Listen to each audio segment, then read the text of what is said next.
our last speaker, Dr. Uzma Javed. Thank you.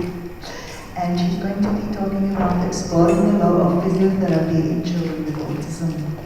Dr. Uzma is a pediatric physiotherapist, currently employed at Dubai Health Authority, holds a Doctor of Physical Therapy degree with Pediatrics as her specialty. She has over 10 years of UAE experience in handling the rehabilitation process of rare and complicated pediatrics conditions such as Angelman syndrome, Floppy Baby Syndrome, Walker syndrome, Down syndrome, Cerebral Palsy, genetic disorders, and Autism Spectrum Disorders with neurodevelopmental delays, motor disorders, and sensory deficit. Welcome. Thank you so much.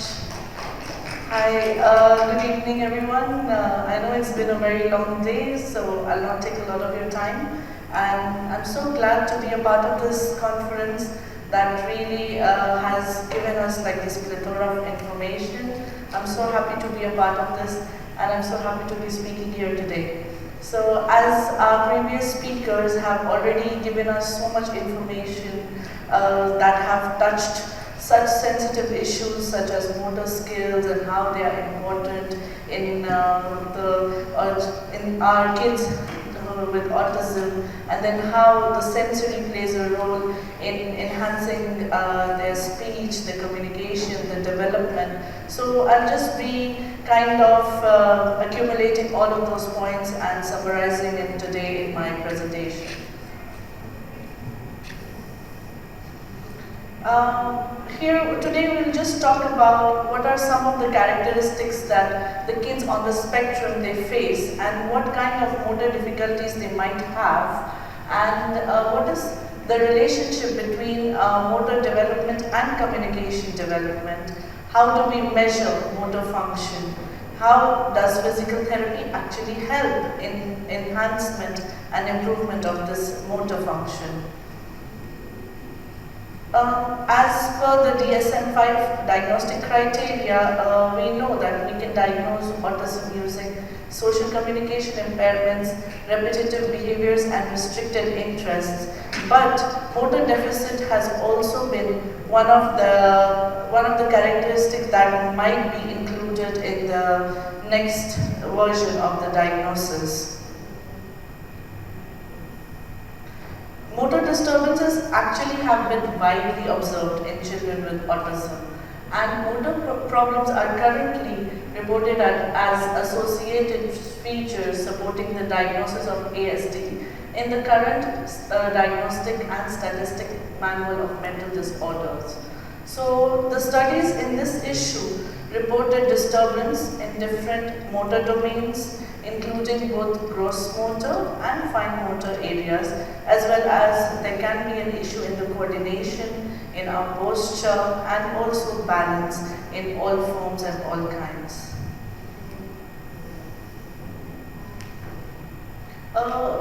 We've spoken a lot about sensory responses today, how it can be hypo or hyper. So these sensory responses actually also kind of entail a lot of our motor components that our body has as an individual. So it's not just tactile, it is actually also movement that makes up our sensory system.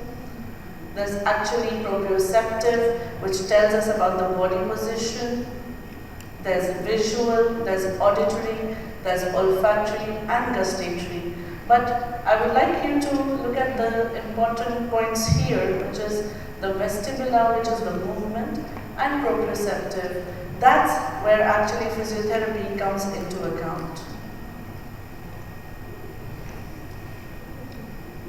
So a lot of unusual sensory responses that happen in these children with autism. They can be sensitive to certain lights, to certain colors, to certain textures and certain feelings. Similarly, they can be sensitive to certain movements, certain positions. there can be some weight-bearing positions which kids with autism cannot absolutely tolerate them at all. So here's where a physiotherapist comes into action. This inability to tolerate certain positions, certain movement, that's where we are going to help them as a physiotherapist.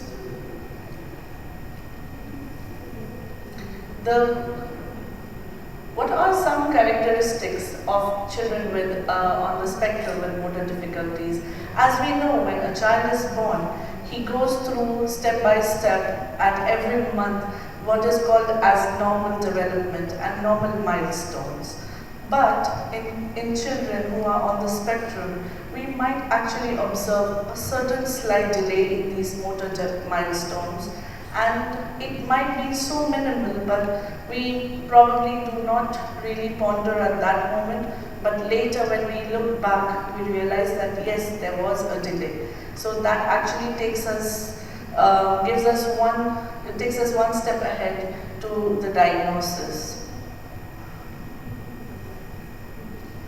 They may just appear awkward in their movement and skills. We might think it's just something related to the condition that they have, but actually it might not be a deliberate attempt of being awkward or being like unusual, but actually they are facing certain issues in their bodies that they might not be able to express so openly and freely. But many of these problems, when they are combined with communication issues, with social difficulty in social skills and behavior, they actually lead to more complex learning difficulties, which is going to be a huge problem in the future when they actually go to the schools, when they actually go to the playgrounds, when they start leaning towards a sporting skill.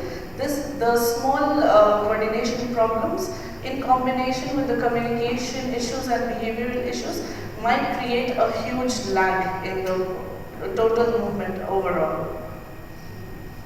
What are the most common gross motor challenges that a child with autism might face?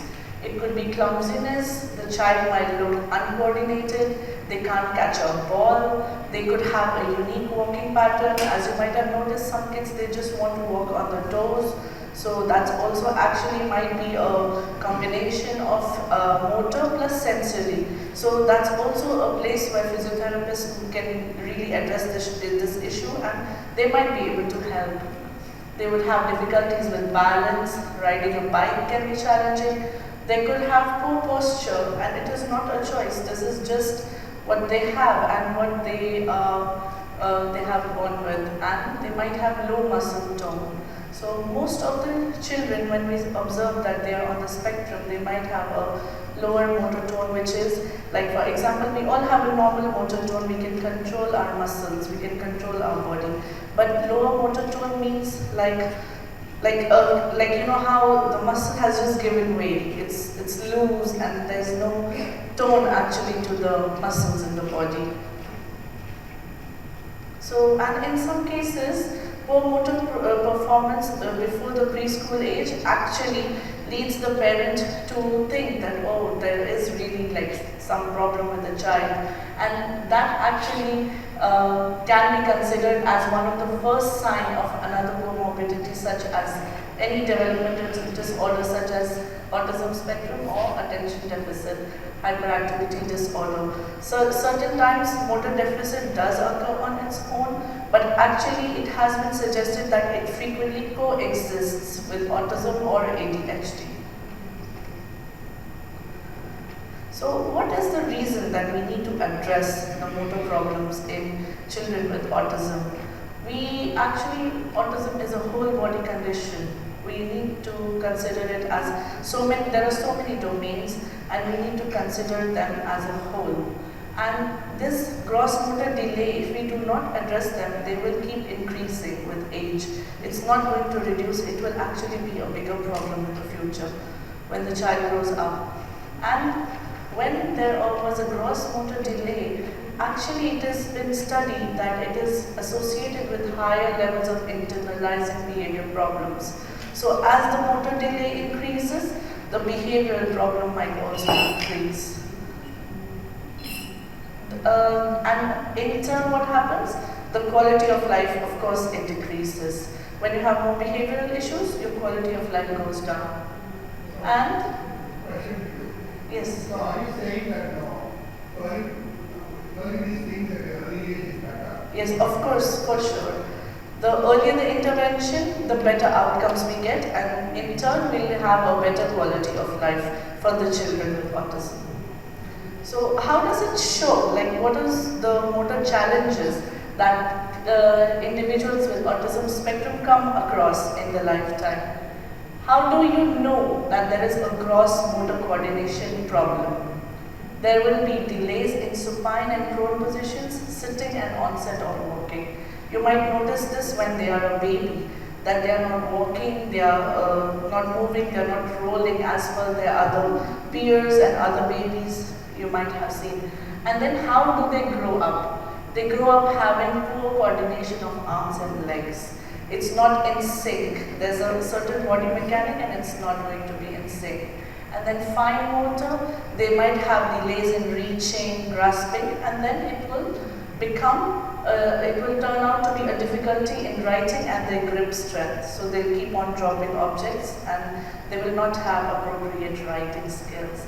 And then postural coordination, if there's a delay in postural coordination, it will start off as delay in rolling, sitting, and it might be an unusual posture, maybe limping to one side or just sitting like very loosely, and then it's going to later depict as difficulty in controlling the posture and balance, and they're going to be falling too often or probably not walking in a with proper gait pattern. So that's how it's going to be shown in the later life. Something very interesting to be noted here that has been the gist of this whole conference is social communication. So there actually researchers have shown us that there is a clear-cut relationship between motor development and language and social communication. So as we can see that as a child starts doing all of these milestones like crawling, walking, and then 2 weeks, 4 weeks, 6 weeks, 8 weeks, his vocabulary actually increases, receptive and productive, both of them. So as the child improves in his motor patterns, his communication and social skills also increase and improve. So kids who had greater exploration, like they were moving and they had proper patterns of movement, actually showed a higher vocabulary as per the researchers. This is just something that us physiotherapists we use to measure motor functions. This is just a few of them, but actually there are a lot of them. So these are just a few tools that we use to see actually the motor function and what level the child is at. As this gentleman, he has asked us, how do we really see the differences and does it really affect us? Is it really effective to identify it in early infancy? So yes, we actually can identify the earliest motor differences when the child is a small infant by noticing, by observing their milestones, the way they roll over, the way they cannot hold their neck up. They might probably not be able to, how the kids tend to crawl properly in a reciprocal pattern, but they might be just, dragging themselves. So it's not unusual, but then there is something to look for. We have to keep a keen eye when there is something wrong with the motor milestones. And what happens if the physiotherapy intervention is delayed? There could be reduced bone mineral density, the child might have higher rate of bone fractures, and increased rates of obesity might happen later in life. So it might lead to an overall sedentary behavior if there is no motor activities in the early phase of life. The next, it might also impact on the peer relationships because the more active, the more motor and mobile we are, we actually have this gives us an opportunity to interact with our peers, our friends, for us to be able to lead a better social life. But with kids who have a motor delay, they might be like more addicted to screen time, and it might lead a life of less interaction with peers and their family members. It makes them more withdrawn with time, and that leads to behavioral difficulties. So it tends to give them low self-esteem, and then later in life they become anxious, withdrawn socially, and this in turn kind of like decreases the social communication skills as well. A few interventions that we'll just brush through as a physiotherapy that actually target motor function. Physiotherapists also engage in some play-based interventions. They have all the equipments, and we have like huge setups where we actually have different kind of equipment to keep the kids engaged. And whenever we design a physiotherapy session, especially with a child who has autism, we have to keep in mind that this program needs to be designed as per the child. We keep the environment very sensorily calming, we keep it, there should be no noise, and we keep it as sensorily challenging as less as possible so that it doesn't overwhelm the child. Here are a few examples that you can see. There are skills like climbing the stairs, catching and throwing the ball, then prone, and then the swing that actually targets the motor function as well as the sensory function.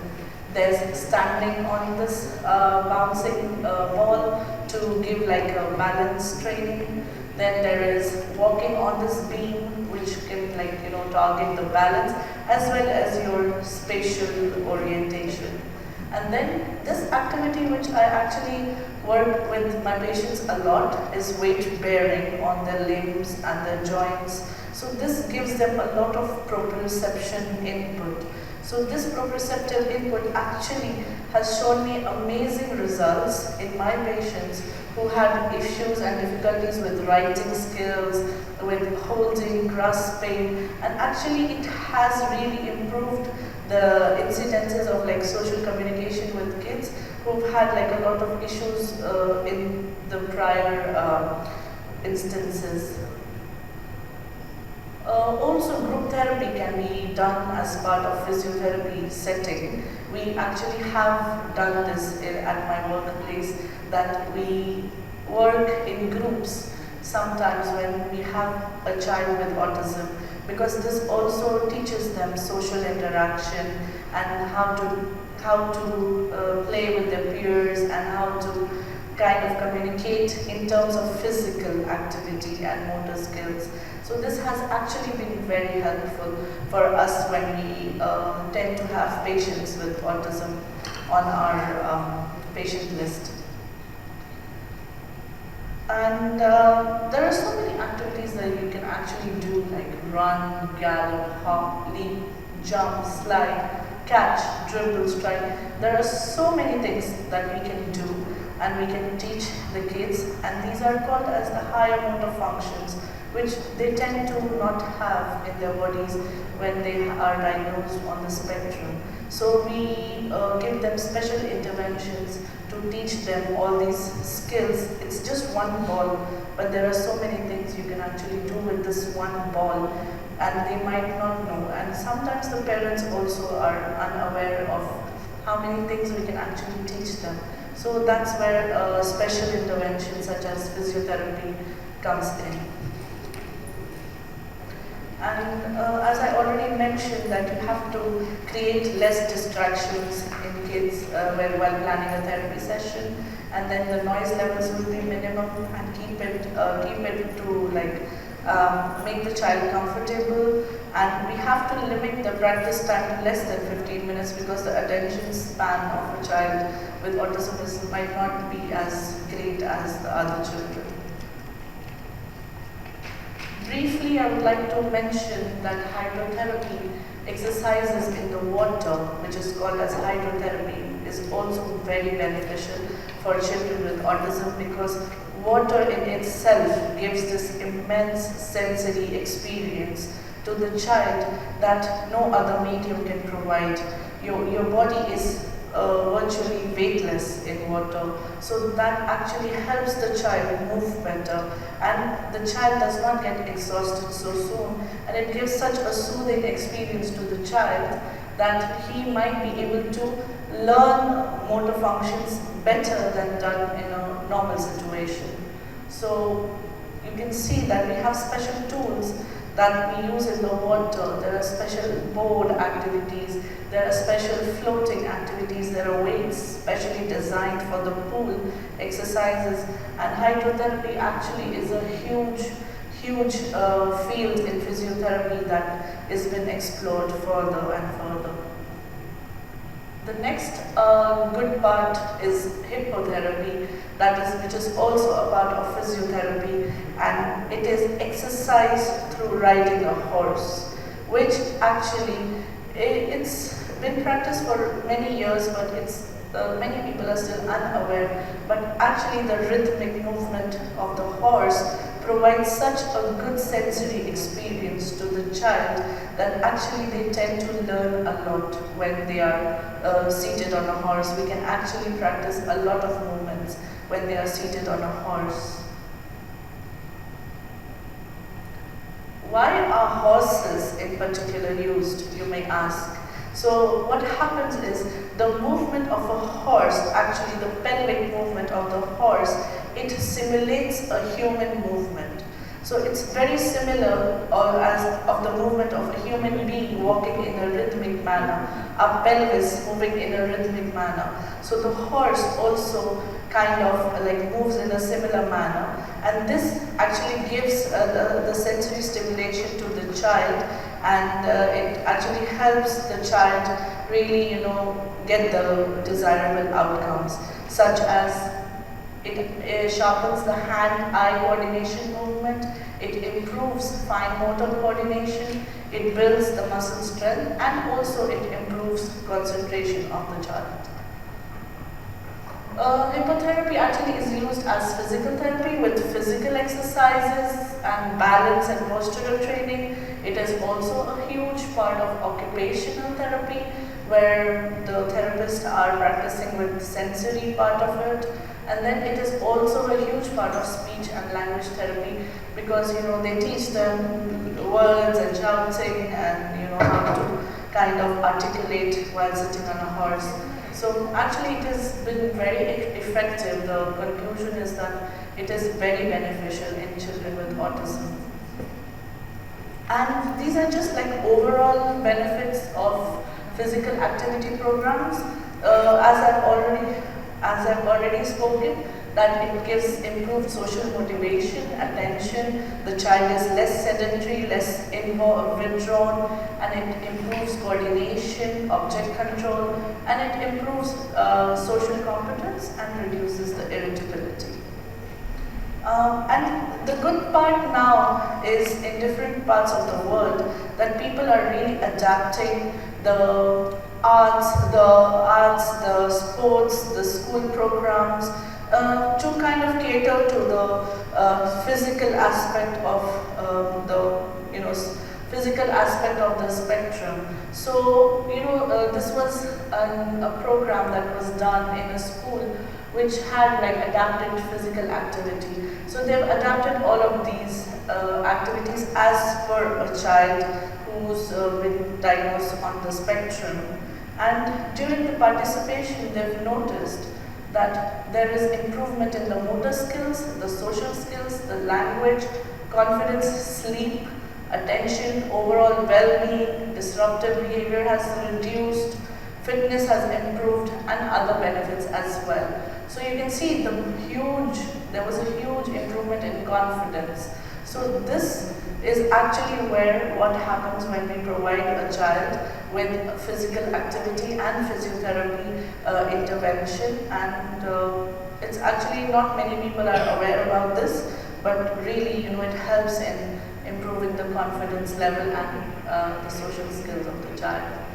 There are a few gaps. In conclusion, But I'm hoping that with more conferences like this and more gatherings, we will be able to address the gaps that there are existing. We just need like very appropriate screening for these motor challenges and delays, because I personally have not seen many physiotherapists who deal with autism spectrum disorders and ADHD or any other intellectual disabilities.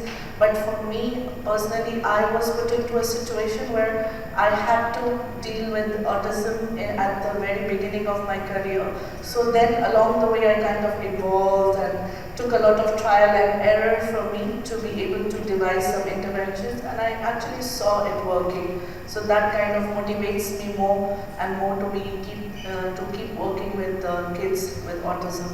And then locating an evidence-based practice for the physical interventions. So hopefully more individuals are working on it, researches are happening at the moment about physical interventions for autism. So I'm sure in the future we'll be coming up with a lot more interventions. And here are the references. Thank you so much. Thank you very much, Doc. I'm hoping that one day we will have cell therapy up there, because that's what we do in South Africa. Thank you. It's an amazing thing.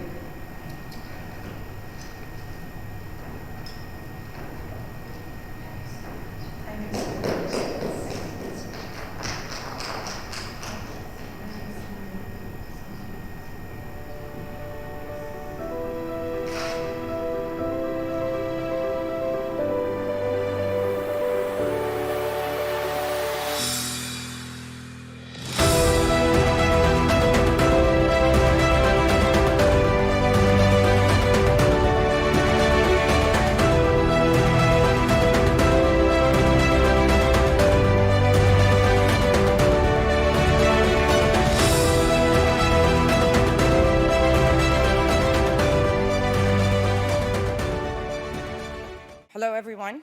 It's really nice to be here, and we're going to have Dr. Temple with us live right now. Dr. Temple does not need an introduction. Can you tell I'm one of the biggest fans here? But Dr. Richard will introduce her. No, it's my great pleasure and privilege to introduce Dr. Temple Grandin. Dr. Grandin is an American academician, animal behaviorist, and internationally renowned spokesperson for Autism Spectrum Disorder. Dr. Grandin is one of the first autistic people to demonstrate the insights that she has gained from her personal experience of autism. She is currently a faculty member with Animal Sciences in the College of Agricultural Sciences at Colorado State University. Based on her experience, Grandin advocates early intervention to address autism and support teachers and professionals who can redirect children and adults in fruitful decisions and directions. She has been an outspoken proponent of animal rights and the neurodiversity movements. In 2010, Temple Grandin was listed as one of the 10 most influential people in the world by Time 100, which named her in the Heroes category. In 2011, she received a double helix medal and has received many honorary degrees from many universities, including McGill, Swedish University of Agricultural Sciences, Carnegie Mellon, etc. Grandin has been featured on many media programs. She was the subject of an Emmy and Golden Globe-winning biographical film, Temple Grandin. In 2018, Grandin was featured in the documentary This Business of Autism, which explored autism employment and the success of autism employers. She has been written up in Time, People magazine, Discover, Forbes, and the New York Times. She is best known for designing the Hug Machine, which is a deep pressure gadget planned to calm extremely sensitive people, which are ordinary people with autism. And I know her personally, working with her as a colleague to sequence her entire genome, to read the chromosomes from end to end and make sense of that as to how they caused her condition and how they continue to influence her life. And I'll never forget working with her to do that. And if you're interested in what we found out, come to my lecture tomorrow at 11 something. So introduce Dr. Grandin. Well, it's good to be here. And also a lot of emphasis on skills like getting dressed, combing your hair, brushing your teeth, eating with utensils. Well, one little tip with these kids, you have to give them time to respond. They're like a phone that's only got one bar of service. And slow down when you talk to them. And when the grown-ups talked fast, it went to gibberish. Can you put the next slide up, please? Now, the thing about autism is it goes all the way from Einstein, who had no speech until age 3, to somebody who has much more severe autism when they become nonverbal. But some of the ones that are nonverbal can learn to type independently. But a brain can be more social emotional, or a brain can be more interested in what they do. And having an interesting career has been very important to me. I'm really happy that I'm a professor. I've got graduate students and I've done a lot of research in animal behavior. I have 3 graduate students that have become university professors. I'm very, very happy about that. So a brain can be more social emotional, or a brain can be more interested sort of in what they do. This is why I think it's important to get kids out doing interesting things. Some of these kids that get addicted to video games, one of the ways to get them off the video games is have them fix motorcycles, have them fix cars. It's the one thing that's worked. They find out that maybe fixing those motorcycles is much more interesting than the video games. And that's something that can turn into a career. And it's a skill that other people want. Let's go to the next slide. Shows a picture of Thomas Edison. He would probably be autistic today. He dropped out of school. Now, fortunately, he had a mentor. And he had a mentor that taught him how to use the telegraph. It's really important for students to get exposed to things. I was not originally in the cattle industry. I got exposed to it as a teenager. And I had very good teachers and mentors, starting with my mother when I was very young. She was always pushing me to do new things. She encouraged my ability in art. I had a wonderful primary school teacher. I had a wonderful science teacher who got me interested in studying with all kinds of interesting projects to do. Good teachers are so important. Let's go to the next slide. There's Einstein. He would probably be in an autism program today. Let's go to the next slide. Put the next slide up, please. Now, I'm a kind of a NASA fan. And I got 5 years ago, I got a chance to go visit visit this launch pad. This was like so much fun. And what I learned when I went there is the astronauts, they had we call it the right stuff, but they were people that had Tourette's syndrome, that were dyslexia.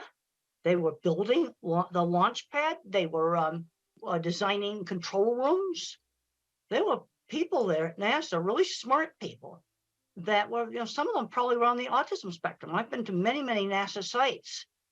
And if you look at the old videos of going to the moon, look at the people in that control room. I think there was quite a few autistic people there. And they were really happy that they got to be involved in that project. Let's go to the next slide. Now, I've got emotions, but I get emotional over interesting stuff I do. And Voyager spacecraft now is 45 years old. The scientists are in their 80s now. They are still tracking it. They've managed to keep it going. For a long time, they had to work out of a storefront next to a McDonald's, but they kept it operating with no funds. And I can get really into that because it's so cool what they're doing. They're still learning from this spacecraft that's 45 years old. Let's go to the next slide. Past Saturn, we can go to the next slide. And then you've got the techies down there that keep that antenna going. Yeah, they probably have to do it at 3 o'clock in the morning. I got a chance to sit at the original mission control desk. That was really, really cool. Go to the next slide. Now, let's not get hung up on the labels. Autism is this big spectrum. And the problem with autism is they keep changing the diagnosis. Originally, maybe 30 years ago or so, you had to have speech delay to be labeled autistic. And then they added Asperger's syndrome, where you could be socially awkward with no speech delay. And then in 2013, they merged everything together. And you've got a spectrum that's going from Einstein to somebody that may have much more severe problems. But I can't emphasize enough on working with the little kids, because when I was 3, I looked very, very severe. And we can go to the next slide. I have grandparents that come up to me all the time and they find out they're autistic when the kids get diagnosed. That just happens all the time. And sometimes adults later in life getting diagnosed helps them with their relationships. But I'm concerned that too many fully verbal, smart kids on the spectrum get so hung up on the label, the parents get hung up on the label, that the kid's not learning basic skills like shopping, learning how to save money, doing laundry, just very, very basic things. Another big problem I'm seeing is not making the transition into the world of work. Work skills are not the same skills as academic skills. We need to start children when they're 11 years old, maybe volunteering at a fruit stand or something like that, where they learn how to work for somebody outside the family on a schedule. Let's go to the next slide. Now that's me having a real fun time at the vehicle assembly building. We'll show another slide, all the cool stuff I got to go do there, like go up on the roof and I wasn't supposed to. That was really cool. All right, let's just get back to the getting important stuff in autism. Let's talk about some basic issues here. Sudden surprises scare. Okay, let's say a child's going to go to a new school. We'll try to visit it maybe before they go there or look at the website. The other thing that's difficult for a lot of individuals with autism is multitasking, when you rapidly have to multitask. But we've got to get these kids out doing stuff. We've just got to do that. And I was brought up in the 50s, and we used a method, I call it teachable moments. So let's say I took my drink right here, and I stirred it with my finger. That's bad table manners. Now, my mother, instead of saying no, she would say, use the spoon. People think it's disgusting when you put your finger in the cup. She would give the instruction instead of saying no. That was my generation, a method of teaching social skills. And social skills were taught in a much more structured manner than they are today. We need to limit the screen time, the phones and the computers, to about an hour a day. And we need to get kids out doing things. Today, I saw some kids out playing in the playground that's near my house, and that's the kind of stuff that kids should be doing. Let's go to the next slide. So there's the teacher there working with a really young kid. And the thing I have found on very young children's programs, some teachers just have the ability to work with these little kids. Now, if you've got a little kid that's not talking, the worst thing you can do is let them just sit and play with a phone all day. That's the worst thing you can do. You need to get an effective teacher working with them. And I find some teachers have the ability and some don't. Let's go to the next slide. Teaching turn taking. That was done with me with board games. You have to learn how to wait. It's something that's very important for young autistic children to learn how to wait. And we'll go on to the next slide. Teachable moments. We already talked about that. You don't yell and say, stop it. You give the instruction and the reason why. Let's go to the next slide. You need to limit the video games. One of the things that I was not allowed to do when I was in high school was just become a recluse in my room. I was not a good student. I was a terrible student, but I still had to attend to classes. Too many of these kids are just getting on the electronics and just staying in their room, playing video games all day, and they're not getting wonderful jobs in the video game industry. And if they were getting wonderful jobs in the video game industry, I'd be a lot more positive about it. But some young adults, again, addicted to video games, the one thing that was successful in getting them off of it was working on motors and engines. And they found out that they were more interesting than the video games. Let's go to the next slide. Now, my mother would always stretch me to do new things, but she always gave me a choice. We could go to this store or that store, or you could do this activity or some other activity. Always giving choices. You can do your homework when you get home from school, or you can do your homework after dinner. Giving some choices. And one of the things that helped me, being raised in the 50s, is we had sit-down dinners. And, my sister and my parents would take turns telling about their day. Unfortunately, in some families, that's not happening. And this was part of getting me to be a lot more social. And and you can learn business social. Another thing that was done in my family is when we were 7 or 8 years old, and it was done with most of the families of my generation, is when I was a little kid, I had to dress up in my good clothes when the parents had a party, and I had to serve the snacks. I had to shake hands with them, learn how to talk to them. Really, really good social training. Let's go to the next slide. Let's talk about sensory issues. Sensory issues are really real. And loud sounds like a school bell or a hair dryer or maybe a vacuum cleaner would hurt my ears. Now, one of the ways to help a child to tolerate these sounds is to let the child play with the vacuum cleaner, where they turn it on. They turn the hair dryer on. And when the child turns the dreaded noisy thing on, they often get to where they can tolerate it better because they are controlling it. Now, there's some kids wearing headphones all the time. And the problem is, if you wear headphones all the time, and that's on the next slide, the sound sensitivity may get worse. So what you want to do is have them with you. You can have them in your backpack. So they're with you.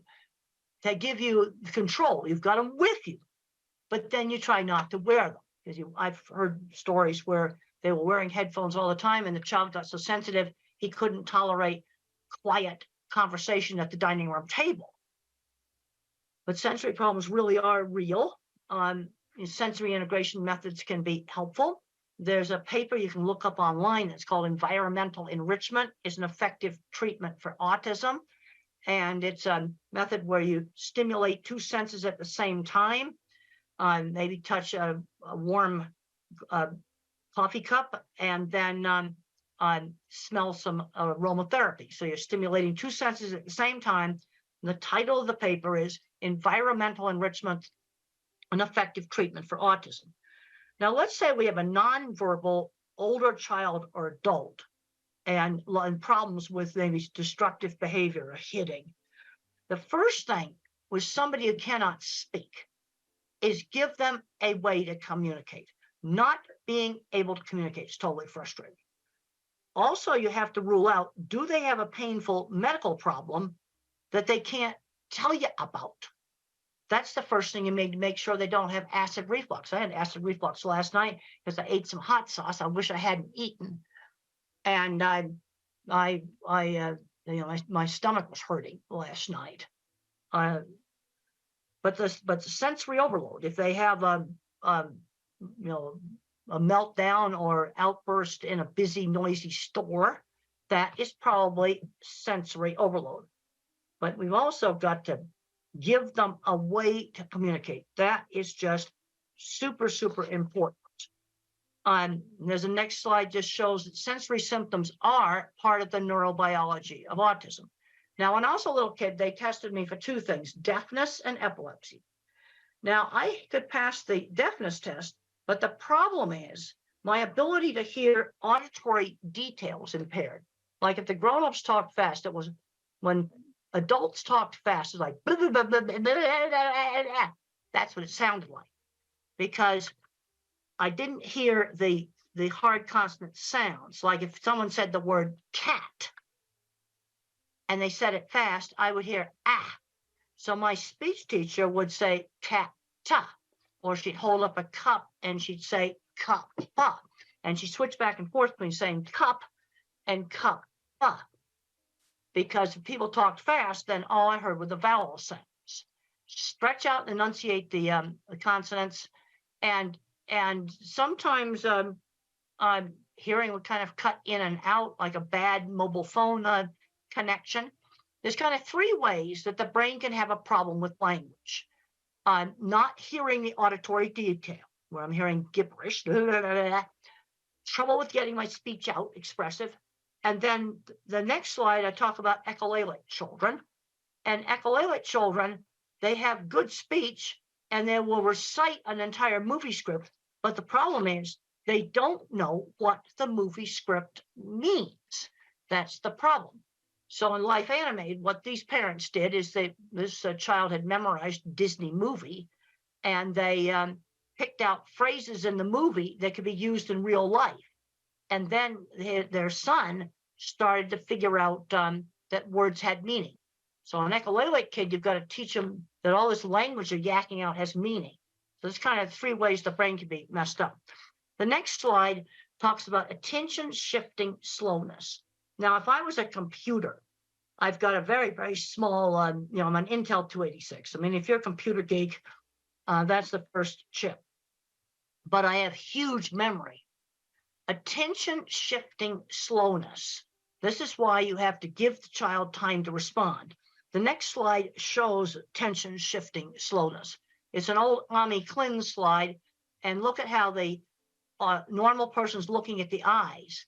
But the other more important thing in this slide is look at how many times the normal person looked back and forth compared to the autistic person who's trying to lip read. Attention shifting slowness. All right, now let's look at things where this could cause a problem at work.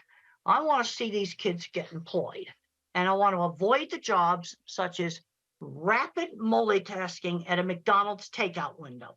That would be a very bad job. Another problem is I don't have any working memory. So if let's say I have to shut down the cash register at night at a store, and then maybe 5 or 6 steps, I need to write them down. I need to write the steps down like a pilot's checklist.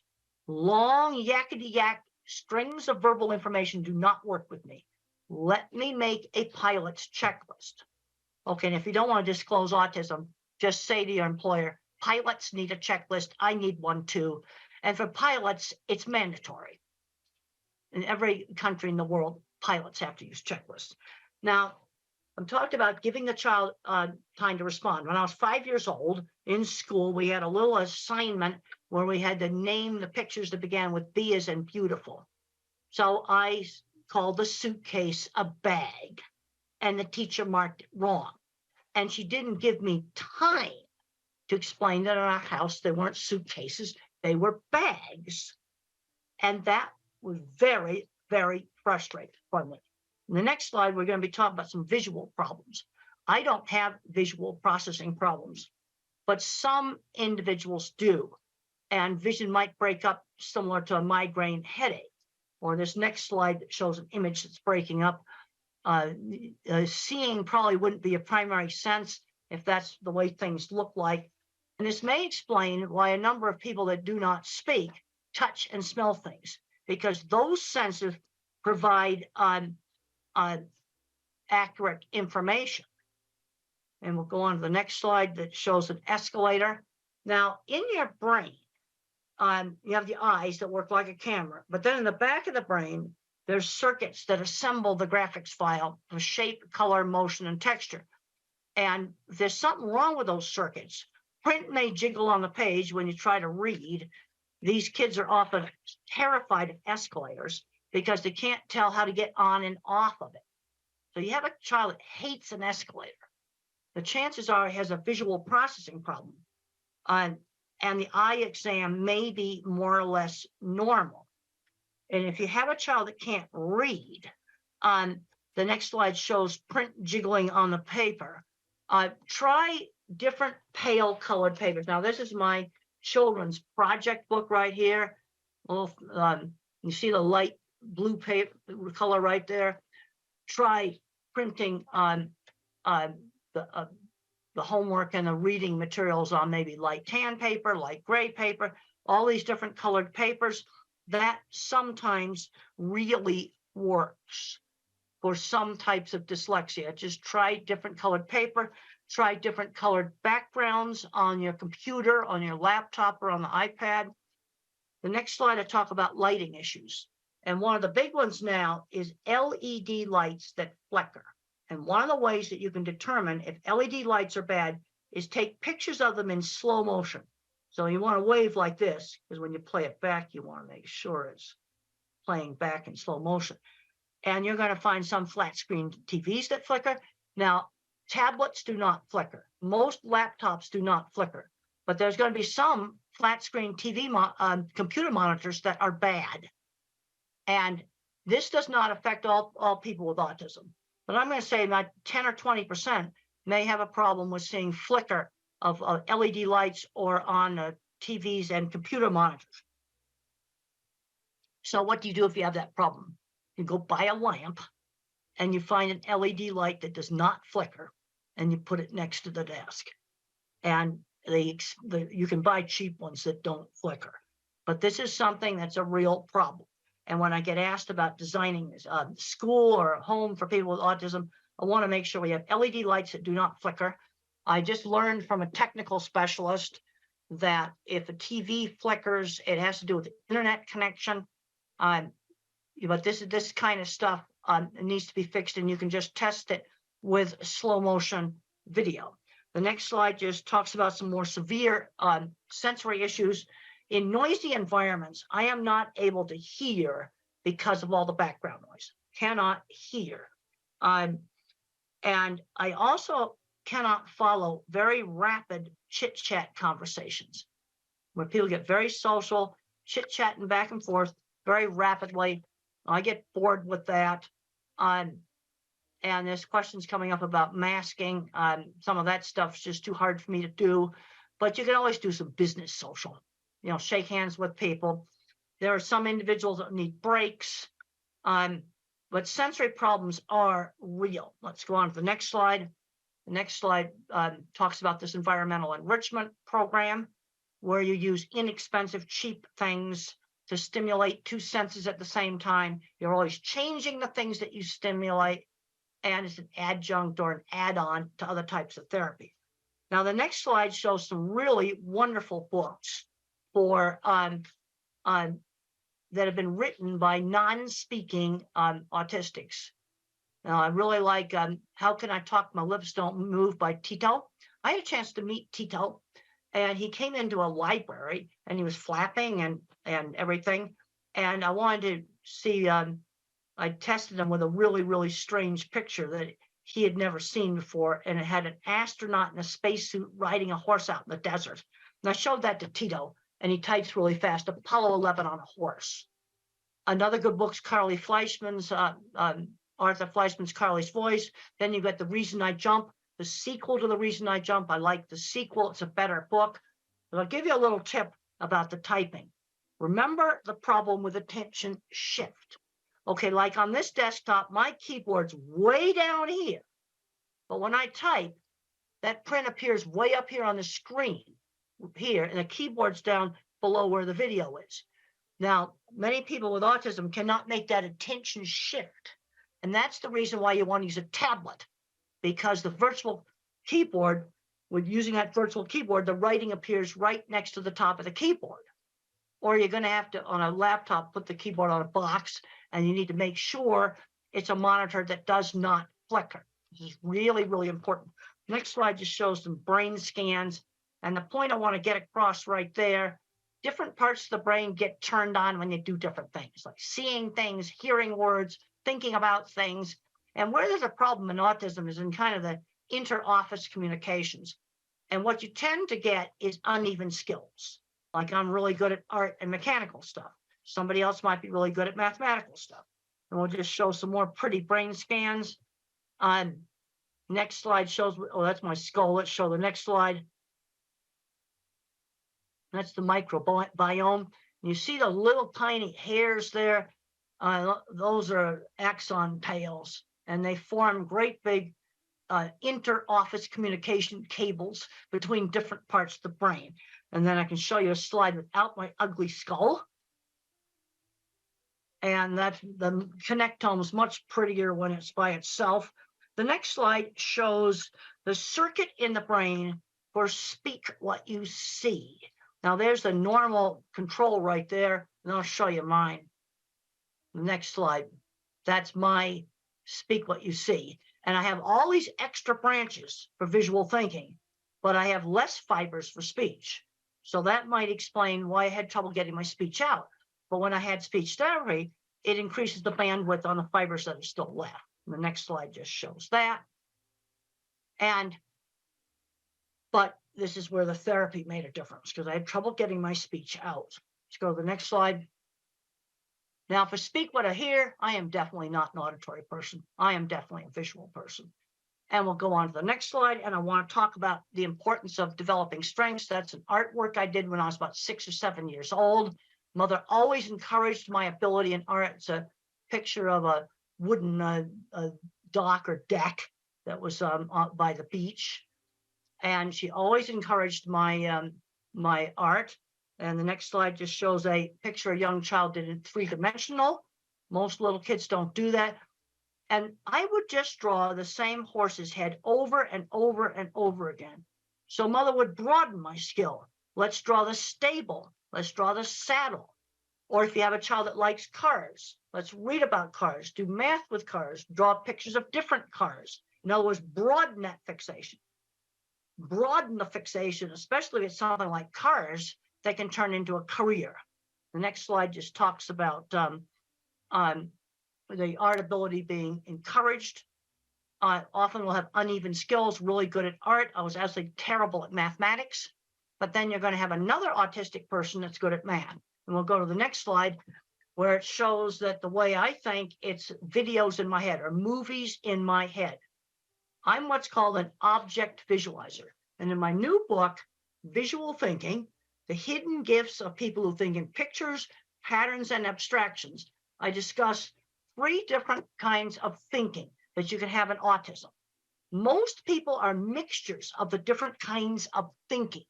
But in autism, you might get an extreme object visualizer. That's me. And the HBO movie shows how I think. My kind of mind's good at art, mechanical things, photography, working with animals, absolutely terrible in mathematics. And then you have the next kind of mind is the visual, spatial, mathematical mind. And the mathematical mind thinks in patterns. And then you have people that think in words. And it's important to, kind of know how the child thinks. That just shows eclipse shadows on where the eclipse, the trees made little tiny eclipses like a pinhole camera. That happened on our campus. I noticed detail. I watched a whole bunch of students just walk over that. They just didn't notice it. But I noticed visual detail. The next slide shows 2 things that can bother cattle, like seeing a car through the fence, seeing a piece of red string, seeing a bottle there that might move. Little things that people don't notice. Also in autism, there is there's some better ability to pitch discrimination. There's been a lot of research that shows that these sensory things really, really are real. And the next slide shows one of my cattle handling facilities. And how did I sell my work? One of the things I did to sell my work was to show off pictures of things I had designed. And one thing I really liked in the HBO movie is that it showed my actual projects. It also shows how I think in pictures. It's very, very accurate on that. And I can say that the geek side of me really liked that. The next slide shows a recreation of one of my projects in the HBO movie. I thought that was just so cool. I really, really liked that. The next slide shows starting on my very first project. Now, I had some good mentors in the construction industry. On my first project, the Swift plant, 1974, I criticized some welding, and I said it looked like a bird had poo-pooed on it, and that was pretty rude. And the plant engineer pulled me into his office in private and said I had to apologize for that rude kind of talk. He told me what I should do. And then another person that helped me was a small contractor, steel and concrete work contractor, who had seen my drawings and seeked me out. And for 10 years, we built projects together. And so those are on a construction site, some of my early projects. And some of the most fun stuff I ever did was working in construction.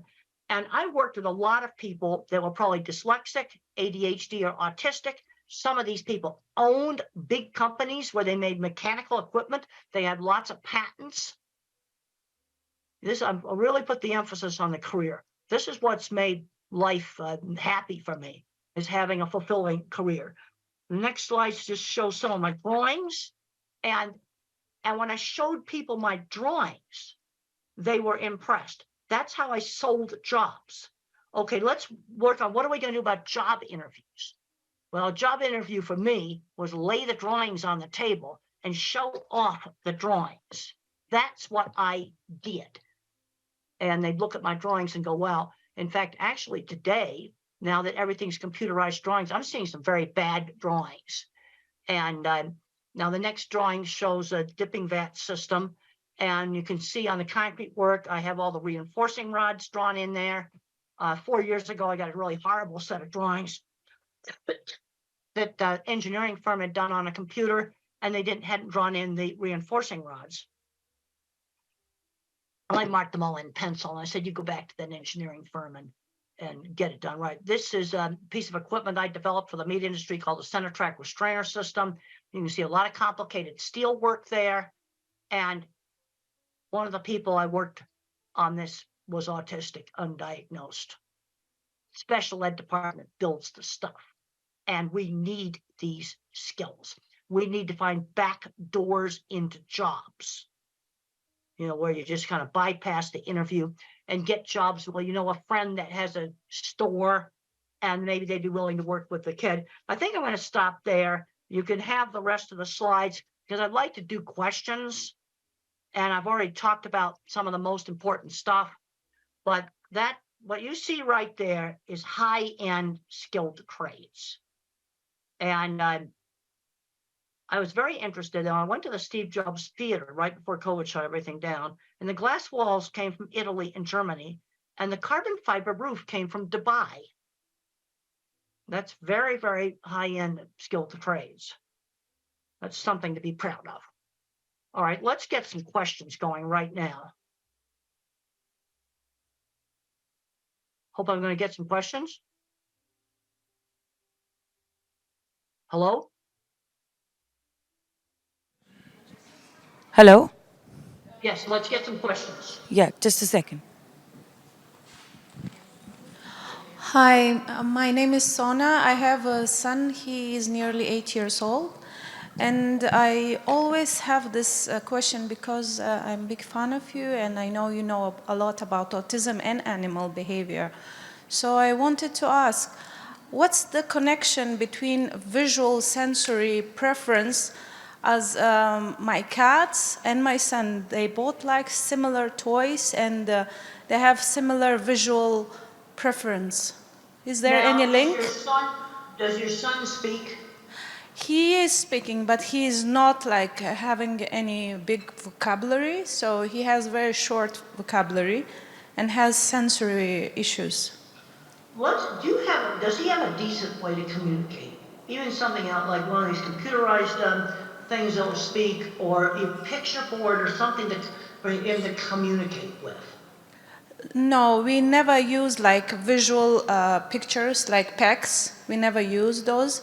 So we encouraging him to use more spontaneous speech and the speech therapist, the ABA therapist, all of them, what they recommend, we follow that. Well, if he can learn to speak, then you don't need to use PECs. Yeah. But if you have a child that has like 3-word vocabulary, and he's 8 years old, we need to give him another way to communicate more easily. And that, I can remember the frustration when I couldn't communicate. And I remember that, I showed you that picture of the bicycle in the suitcase.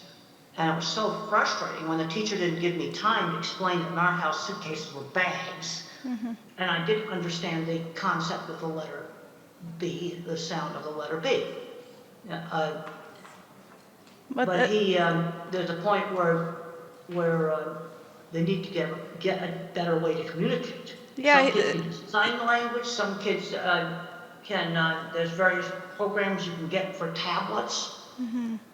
Yeah, the thing is he started talking just before he gets 6, so it's really delayed. So that's why... But is he starting to talk? Are you getting more and more language?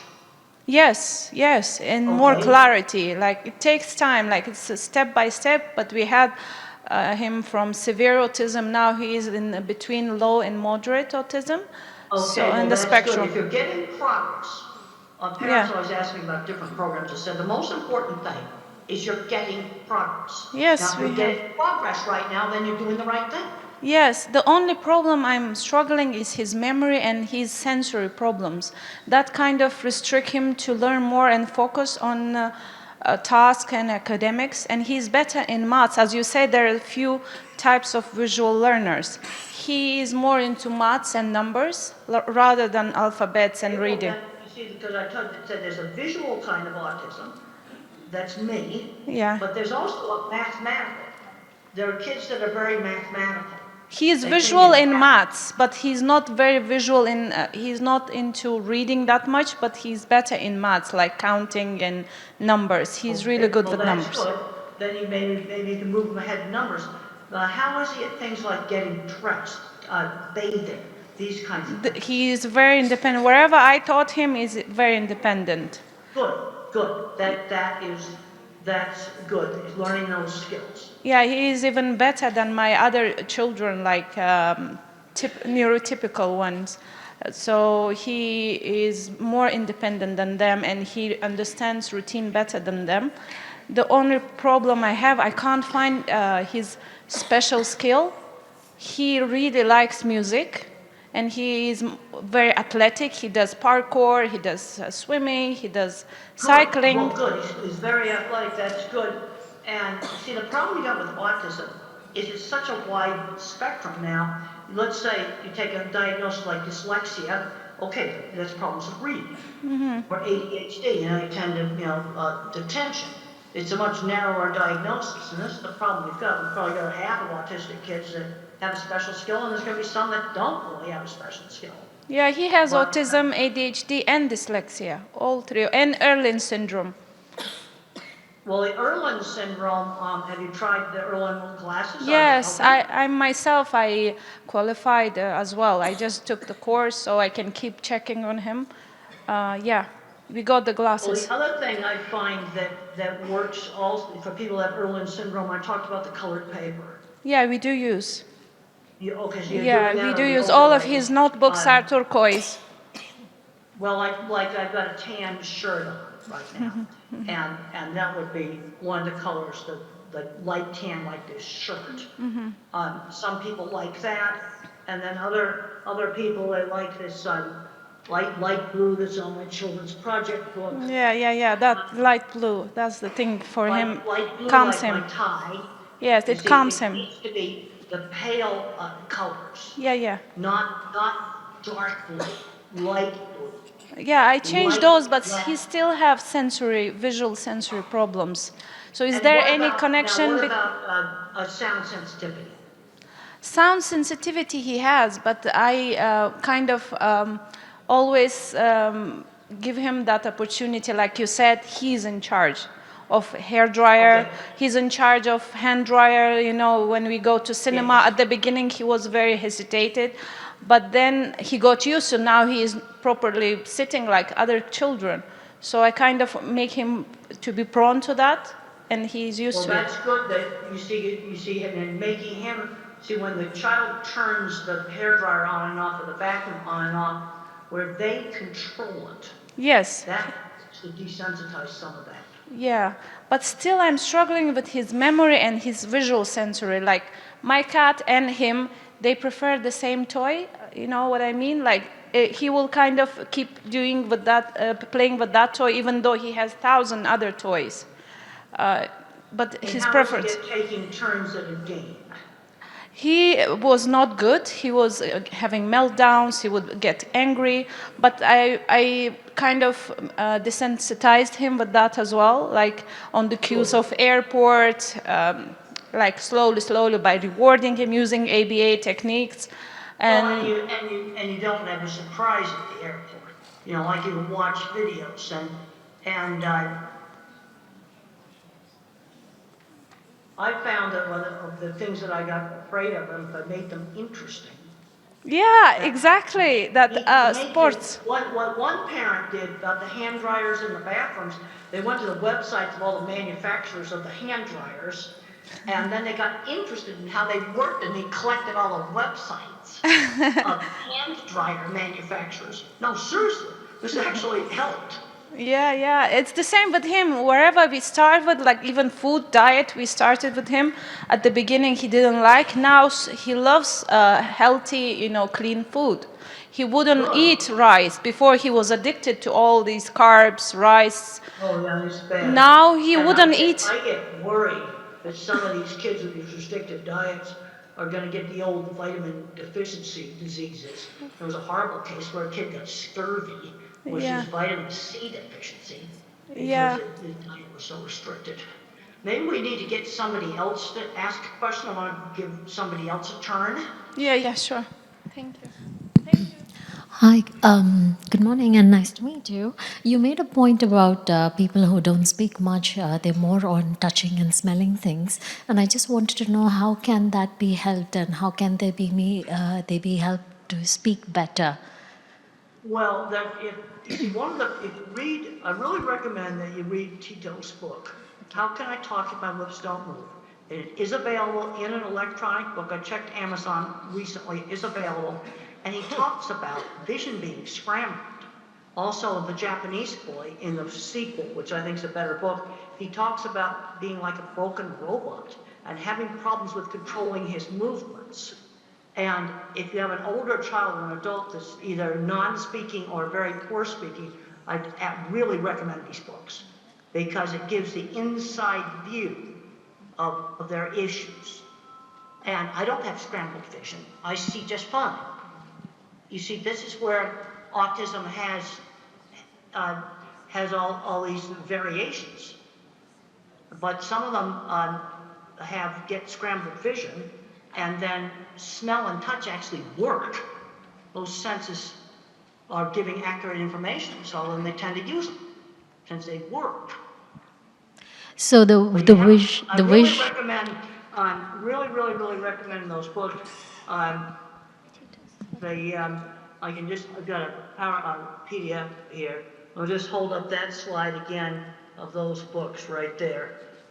If you have an older kid or an adult that doesn't speak, those books are going to give you so much insight. They type independently. Nobody's holding their wrist or their arm. They type completely independently, and they describe sensory scrambling.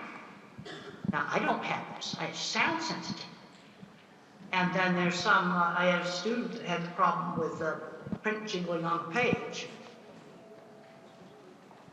But see, this is where the sensory stuff is so variable. This is sensory problems a lot worse than mine was. Good morning. My question is how to teach taking turns.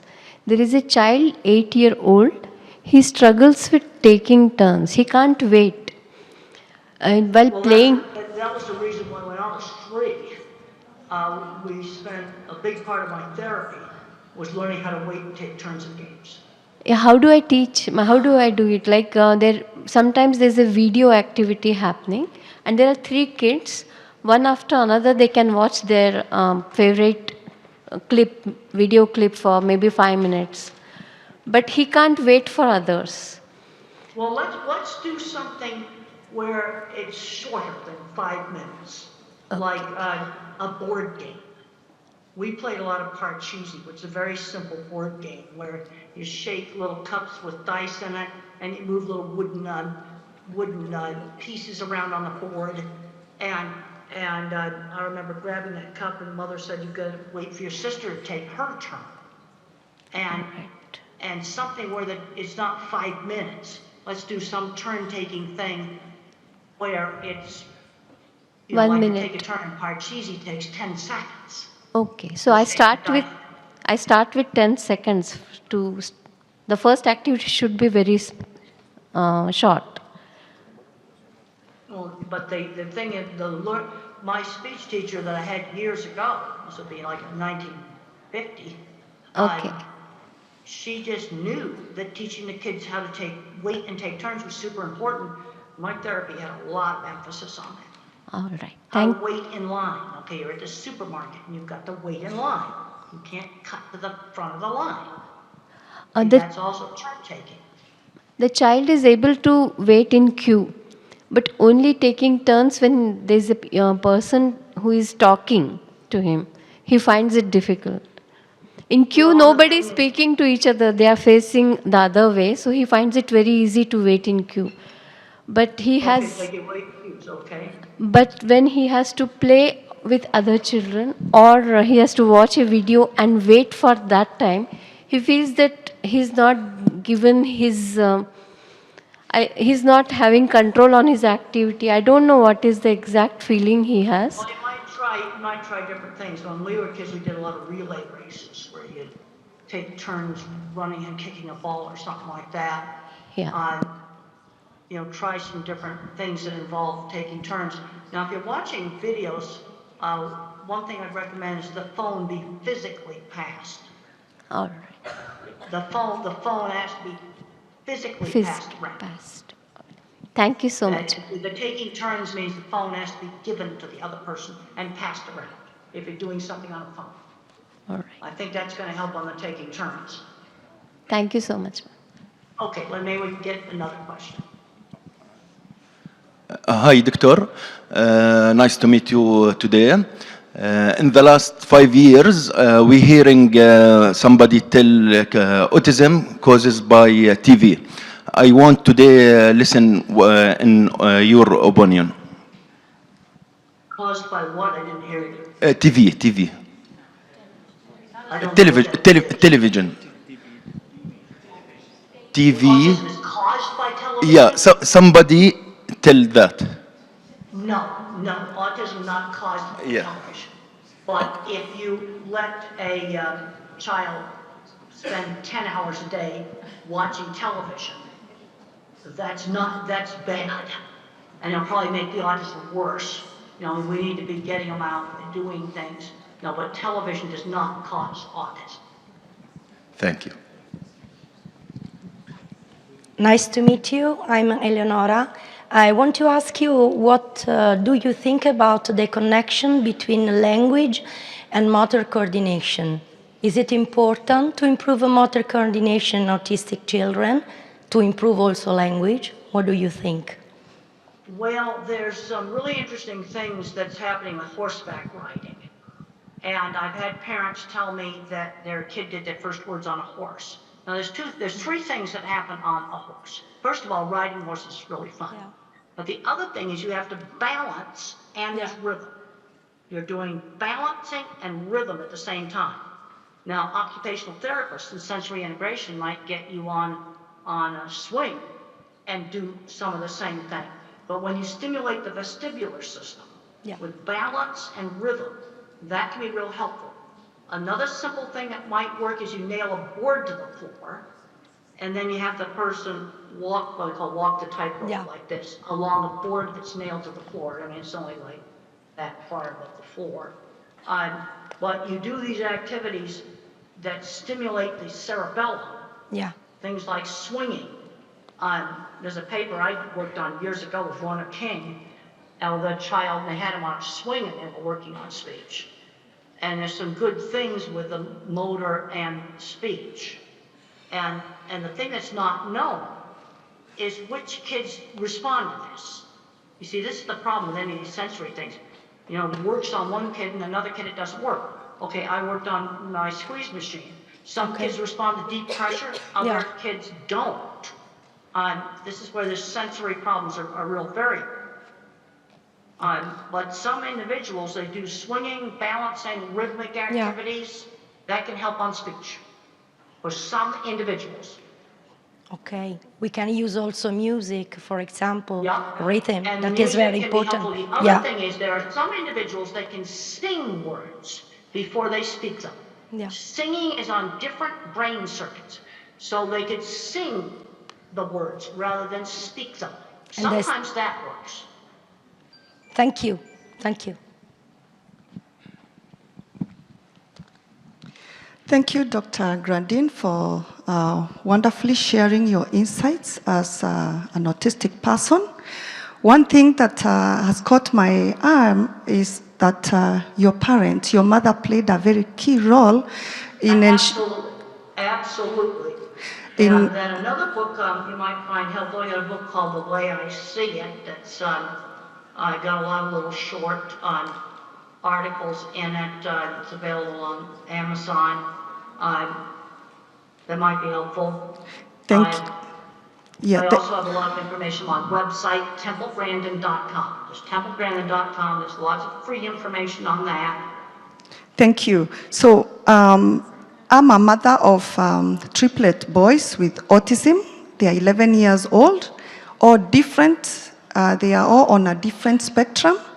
And one is still nonverbal.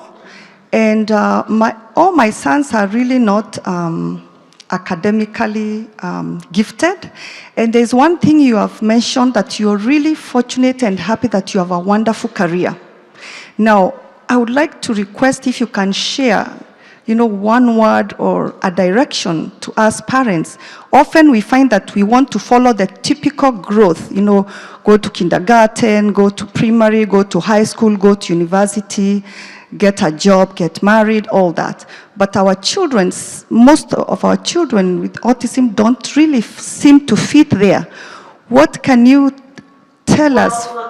The thing, you have uneven skills. I'm a big believer in getting children exposed to lots of different things. I did all kinds of things when I was a child: cooking, sewing, woodworking, art, music.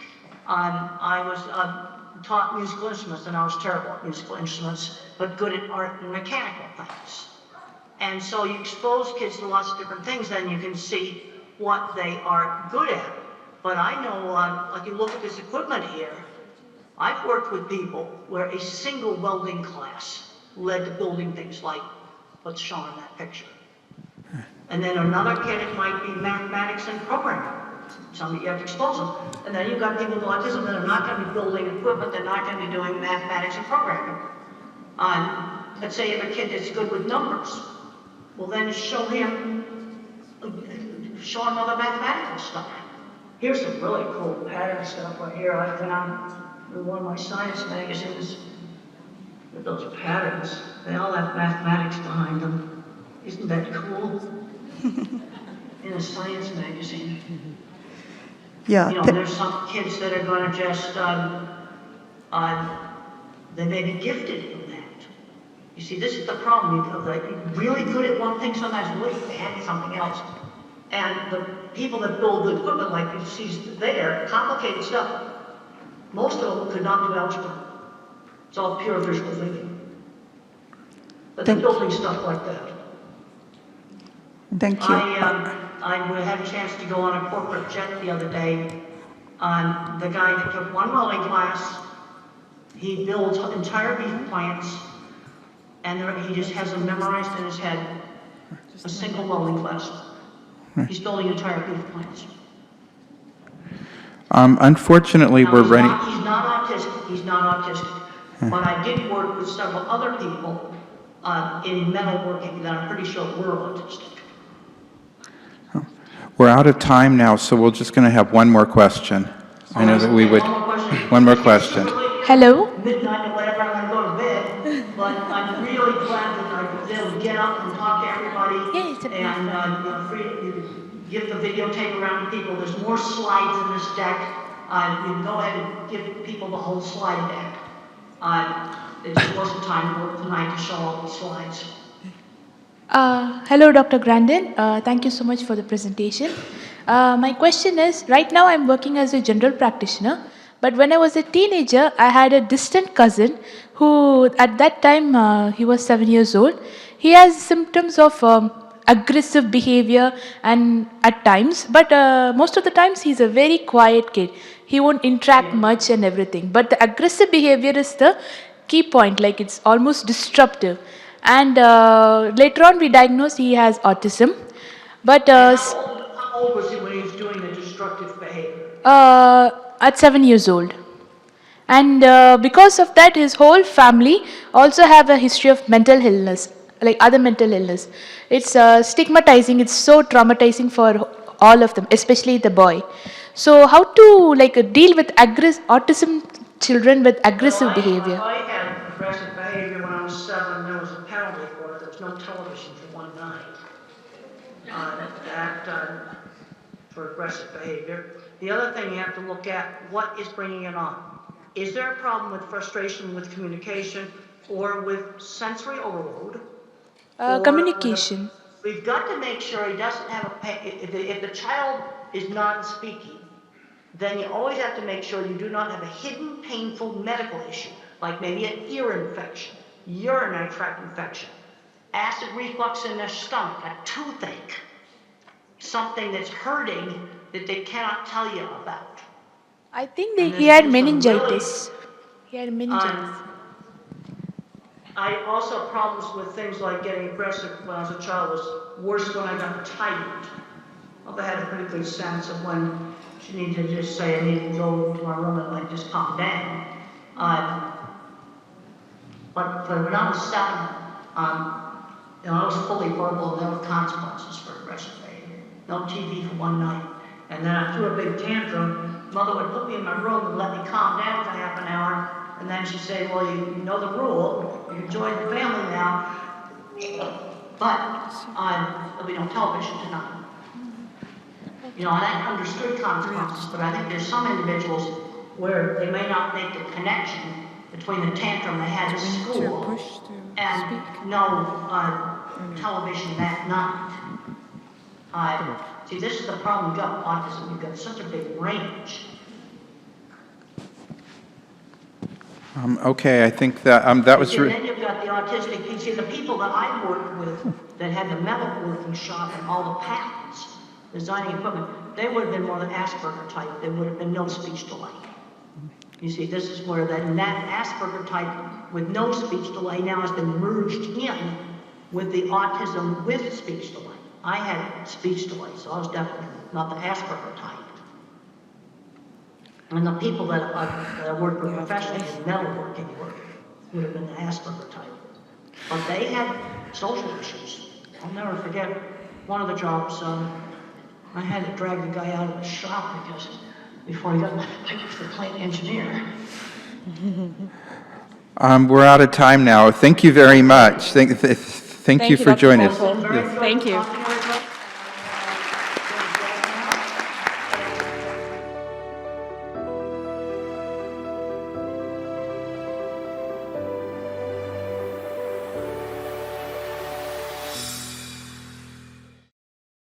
And it's my honor to introduce Dr. Alok Sharma. Dr. Alok Sharma is the professor and head of the Department of Neurosurgery at LTM Medical College and Hospital in Mumbai, India. He is also the director of Neurogen Brain and Spine Institute and KLS Institute of Anti-Aging, both in Navi, Mumbai. He is the president of the Stem Cell Society in India and vice president of the International Association of Neurorestoratology. He has published 172 scientific papers, authored 24 books, contributed chapters in 19 textbooks, and made over 200 scientific presentations. He is a world-renowned pioneer in the field of cellular therapy for neurological disorders, having treated more than 12,000 patients from 75 different countries. His landmark accomplishments include the publication of the world's first scientific paper on the role of cellular therapy in autism. He has revolutionized the management of neurodevelopmental disorders with his innovative combination of cellular and integrative therapies.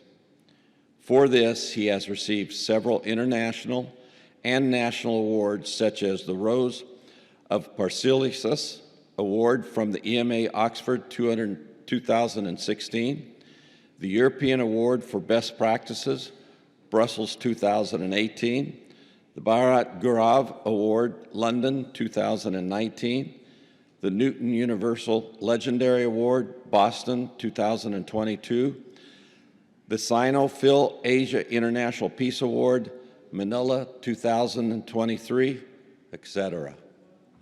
Let's welcome Dr. Alok Sharma.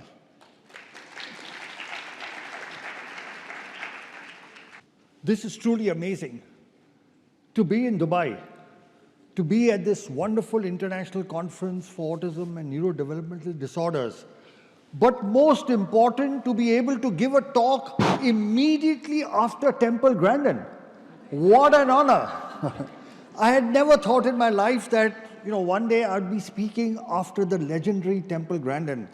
Temple, you're just so amazing. You're not you, your life, your thoughts, your work, your effort is not just an inspiration to people on the spectrum, to their families, but to all of us caretakers, researchers, and doctors in the field as well. So I'd like to begin by thanking Temple for the wonderful and amazing talk that she just gave. I'm going to speak on a new topic, that's regenerative medicine in autism spectrum disorders. When I give a talk, I like to begin with this picture. This is a painting, a huge painting, the size of this entire wall, which I found in a hospital in Howlin, Taiwan. And when I entered that hospital, I asked them, why is this picture here? They said, this is a picture of Lord Buddha going into the jungle to heal. And they said the job of the physician is to reach out to people who are in suffering and heal them. So that's what we have to do, reach out and help those in need of healing. Now, if you look at the increasing prevalence of autism, it is actually unbelievable and incredible that the world has not taken notice of what's happening. You look and see in 2004, the incidence was 1 in 166. In 2023, it has become 1 in 36. At this rate, in the next 2 decades, every third child will be on the autism spectrum. Okay, this is something we as medical professionals need to bring to the attention of society, of people, of governments, of administrators and rulers, that this is unprecedented and that the facilities to take care of these children do not match up to the increasing incidence. There are about 70 million kids on the planet. That's 1% of the world's population. It's like a huge percentage of people. So the current situation is that, you have a child who has some symptoms, the parents notice, you go to the doctor, therapist, get a diagnosis, and they say what you can do is therapy, you start the therapy and you're back to where you were. So what's new? What am I going to be talking in this talk that's different? First, the concept of neurodiversity. And this is what Temple spoke of, okay? That we have to see how people on the spectrum are diverse, that they are not less than, they are different, that they have uneven talents and skills. So the concept of neurodiversity, because now there are going to be so many people on the planet that you can't look at them in the way that we've been looking at them earlier. The other exciting thing, and I'm going to highlight that, is a better understanding of what's happening with the brain. And this is what has changed everything. Then the whole concept of neuronal regeneration, that it is possible to regenerate the brain that's not functioning as well. And the concept of multidisciplinary management, and of course the main base of my talk, which is cellular therapy. Now, what is new is that for the first time in medical history, we are now understanding which parts of the brain are functioning differently from neurotypical brains. And we have done scans, we've done a lot of research in this area, and you can see that list: the amygdala, the hippocampus, the parahippocampal gyrus, the cerebellum, the caudate nucleus, the mesial temporal lobes, thalamus, superior and middle temporal poles. So we've actually identified very clearly which parts of the brain are functioning less. We've also identified which parts of the brain are functioning more. Our focus so far has been on what these children can't do. What we also need to look at, which parts of their brain actually are functioning more than what neurotypical people do. And there are actually parts in the calcarine fissure, the Heschel's gyrus, cortical frontal areas that function more. They are hypermetabolic. So we need to understand this as well. And our work has been published in a landmark paper, among the first of it's in published literature in the World Journal of Nuclear Medicine, where we've clearly highlighted which parts of the brain work less and which are working more. Now, what we found here, and this is the only thing that we need to give attention to, because Temple again keeps talking of early intervention. She keeps talking about early intervention, and I'm going to show you the scientific base of the need for early intervention. And that is this. If you look at this graphic, you will see that you will see that the brain metabolism over the years keeps on declining. So what you see in light green is how the brains of neurotypical kids, the brain metabolism keeps on increasing. Whereas children on the spectrum is the light blue, you can see it keeps on declining. What does this mean? It means the earlier we treat the children, the early intervention is there, the better results, because the later you treat them, the hypermetabolism is actually increased. So the old thinking was that once the brain is damaged, you cannot regenerate it, and the new thinking is it's possible to regenerate the brain through cellular replacement and repair. The other thing that has changed in autism is the concept of multidisciplinary management. So far what would happen is a person specializes in something and then that's all they would offer. So if you're a center that has occupational therapy, you focus on occupational therapy. You have a center that does speech therapy, you focus on that. But what is the need is a multidisciplinary management, which includes everything, all the things listed, and cell therapy, which I will talk about, is one of them. So there is no one silver bullet. The management of autism will be multidisciplinary. So look at that. On the left-hand side, you see a fractured bone. And I ask yourself, will you give rehabilitation to a person with that fractured bone? Would anybody give physiotherapy on a broken bone? Now look at the left. You go to an orthopedic surgeon, you get it fixed, don't you? And now you give rehabilitation. But in autism, we do exactly the opposite. On the left-hand side, the blue area is the hypermetabolic brain. We are giving rehabilitation on a brain that's not functioning optimally, and then we are expecting results of a normal brain. It won't happen. But through cellular therapy, you can see on the right-hand side, the brain has started functioning again. Now, if you give rehabilitation, you are bound to get better results. So cell therapy is a promising new modality where you use healthy cells to replace damaged cells. So that's the brain damage, and you can see that there is recovery. So now look and see what are stem cells. So the word stem comes from the stem of a plant, and just like from the stem of a plant, you can have leaves, fruits, everything else. There are some cells from which all the other cells arise. So the way stem cells work is they multiply, they convert into other cell types, they improve the blood supply, and they release certain positive growth chemicals, and because of that, they repair, they regenerate, and they replace damaged tissue. Cells are of two types. You can be autologous, when you take from the patient, put it back in the patient, or donor cells, when you take it from somebody else. There are different types of cells. You can get them from the embryo, but this is very controversial, so we do not use it. You can get them from the umbilical cord. You can get it from the patient itself, from the bone, and that's what we use. They are called adult stem cells, and induced pluripotent stem cells are in the research stage. So we work with adult stem cells because they are safe, they don't form tumors, they have no rejection, they are easily obtainable, and there are no ethical issues. There are different ways of injecting stem cells. You can inject it intrathecally into the spinal fluid, that's what we do, or intravenously, intramuscularly, through the nose or directly into the brain. How does cellular therapy work? We know the main problem in autism is there is hypoperfusion, decreased oxygenation, and problems with the immune system and inflammation. Cell therapy works through both these mechanisms. So here is a small video showing the three basic steps. What we do a bone marrow aspiration with a needle, separate the cells, and inject it back. The whole process has only 2 needle pricks. Let's look at a video. There you can see with the needle we are aspirating bone marrow. That takes 15-20 minutes. The bone marrow is put into machines. It separates the cells, and once the cells are ready, with a very thin needle we inject it back. Just 2 needle pricks. And we take cells from the child and put it back into the child. So let's review what the world literature says. So there are a total of 33 clinical studies, published papers, which show a 80% success rate. 33 worldwide papers.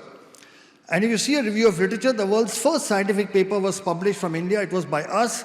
We also published the 6th one. The others came from China, Italy, America, etc. So this is the world's first paper on cell therapy in autism, which we published in 2014. This was our paper, and it showed 91% of the patients improved. The second paper came from China. Here again, they showed an 88% improvement. The third paper came from the United States by Dawson, again showing 90% improvement. This another paper from the United States by Kimberly et al. Showing 90% success rate. This paper by Martinez from Mexico showing a 95% success rate. This paper from Vietnam by Thang et al., which showed a 93% success rate. This paper from Italy, which showed a 78% success rate. Now, this is a meta-analysis. This is a review of 460 patients. And at the end, in this paper, they summarize that cellular therapy is safe and that it improves patients with autism spectrum regardless of what type of cell we use. In this other systemic review by Jiangyang Q from China, they looked at 325 patients, and again they said it is safe and effective. So there is enough published worldwide literature to show the effectiveness of cellular therapy. Now this is our latest paper. We had two papers, but I'll talk about the second paper because this was 254 patients. We use autologous bone marrow mononuclear cells. You can see the improvement in the various symptoms, and almost all the symptoms, whether it is social interaction, eye contact, attention, stereotypical behavior, aggressiveness, hyperactivity, self-injurious behavior, sitting tolerance, command following, speech, communication, all these you can see above is the percentage of improvement. And we have scales called ICAN CARS, and you can see that there was a significant improvement, 94% and 95% in these scales.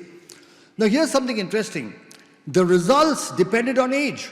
So those kids who were less than 5 years, we had a 97% success rate. Between 5 to 10, it reduced to 94. Between 10 to 15, 94 again. And 15 and above, it was 91. So the earlier we intervene, the better results we are likely to get. Here again, you can see on CARS scale, again, 98, 95, 90, 91. So you can see that age affects the outcome. Now, what was the objective proof? Because one is clinical improvement. So in our study, we actually showed objective improvement.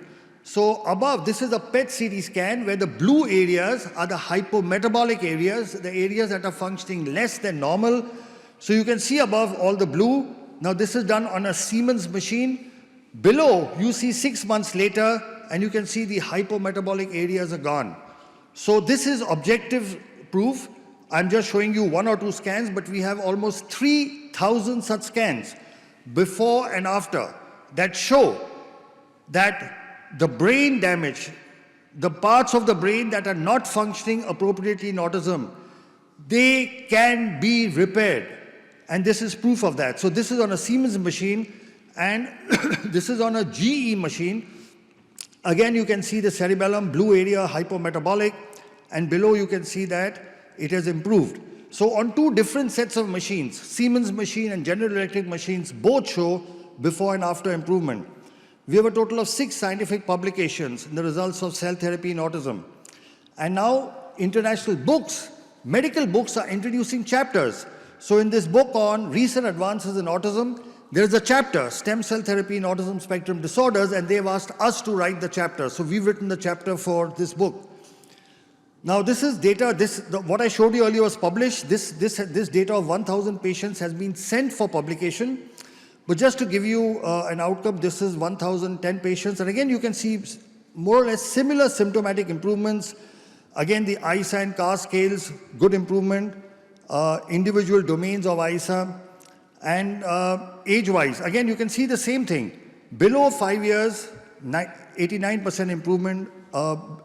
Above 15 years, it dropped to 80%. And this is the analysis. You can see above the blue areas, the damaged areas, and below, after cell therapy, you can see that the brain has got activated. You can again see above and below.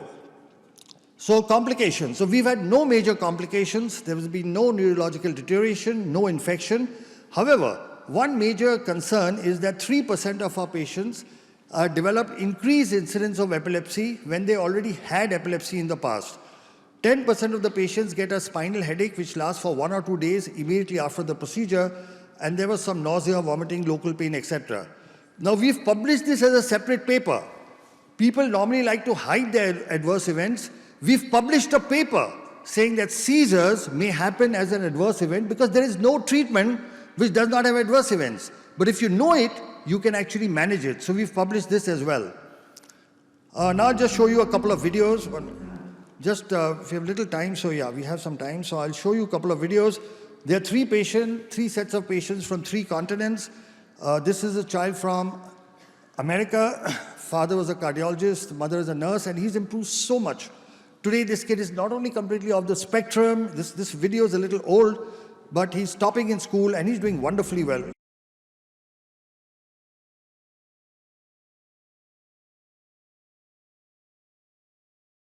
I couldn't get him to engage with me. I couldn't get him to give me eye contact. Over time, he started to lose a lot of vocabulary. Right around 18 months to the age of 2 years, he just slid backwards.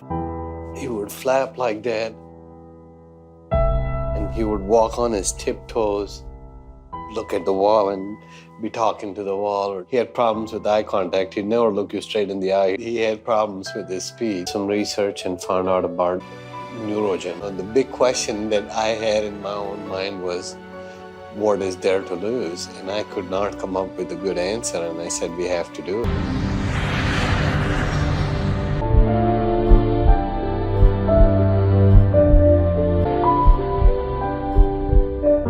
We started seeing better eye contact, definitely a difference in his engagement with us, with his sibling, his mood. He was so much calmer. Now he's all about taking his own shower. I have to just prompt him to get out, but he'll wash himself and he'll put his clothes on. Saw the PET scan images.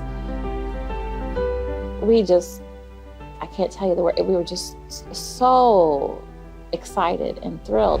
The areas that were hypoactive or non-active were warm. There was activity there. Ganesh has gone from the 3rd grade, 4th month reading level to a 7th grade, 1st month reading level in 5 months.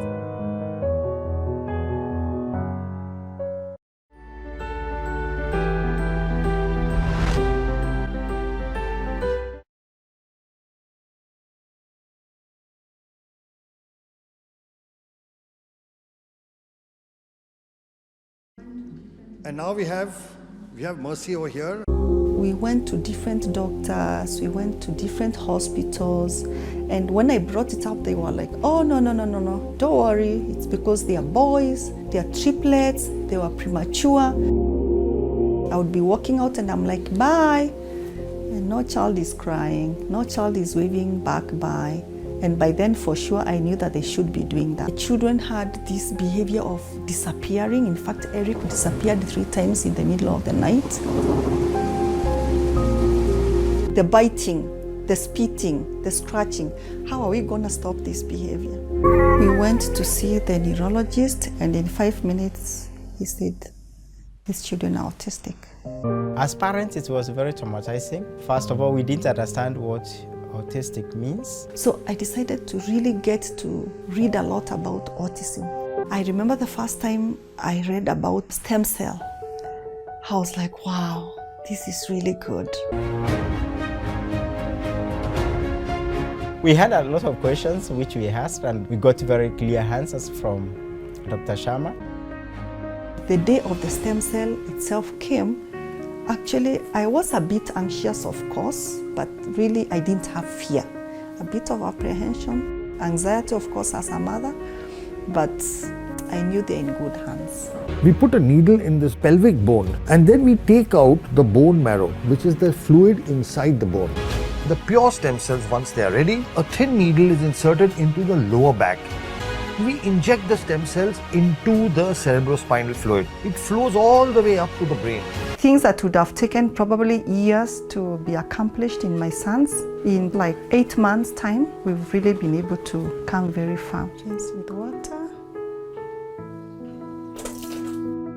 They used to defecate on their clothes, but now they can use the toilet. We've seen a lot of improvement in terms of spitting. The tantrums have reduced.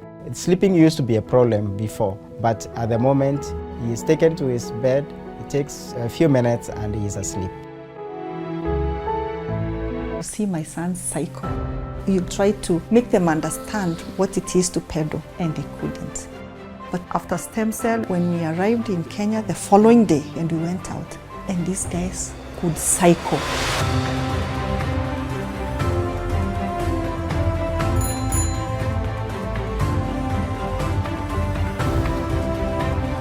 going to send you to buy tomato paste, okay?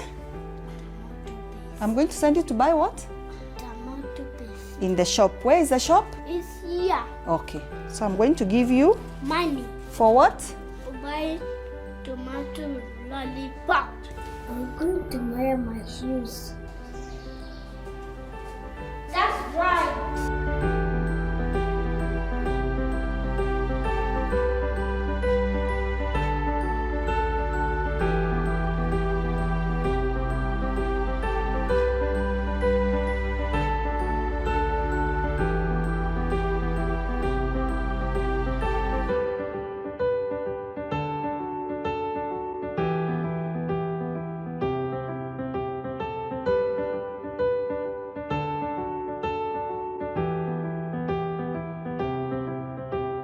Parents ask me, so do you really think stem cell works?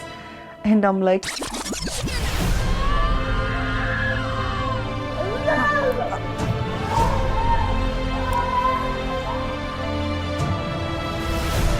I can see changes, I can touch, I can feel, I can smell.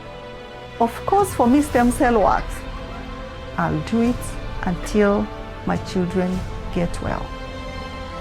So that's two stories. And by the way, Ricky's right here. You're going to see him. He's right here.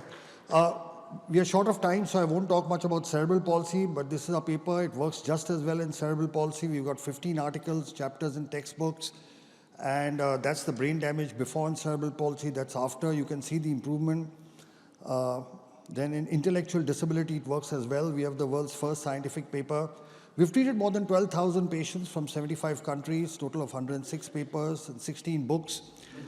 And I'd just like to share the views of our Honorable Prime Minister.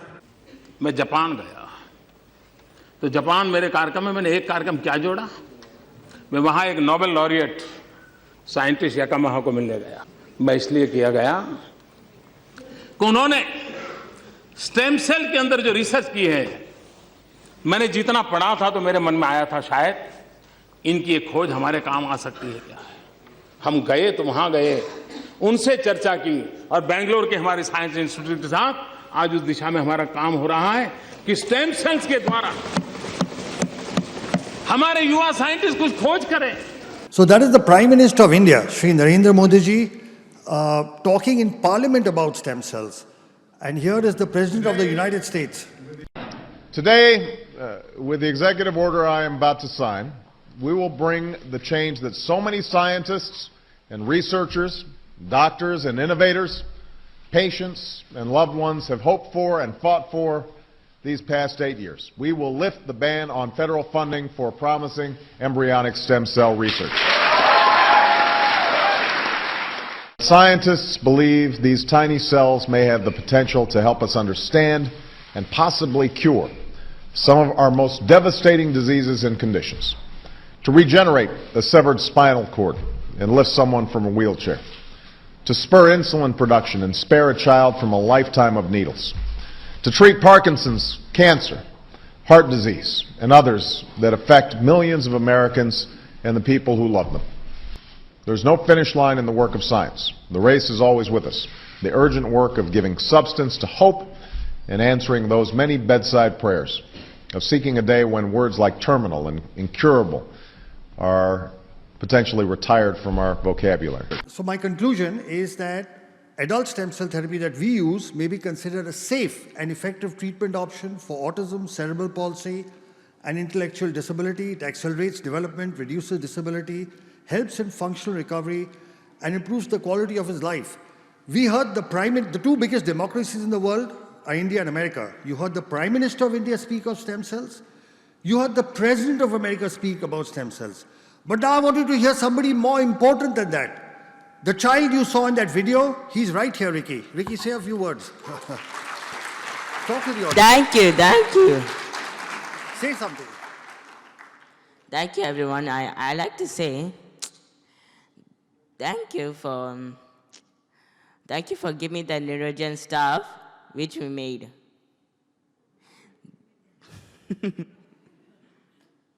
This child could not speak.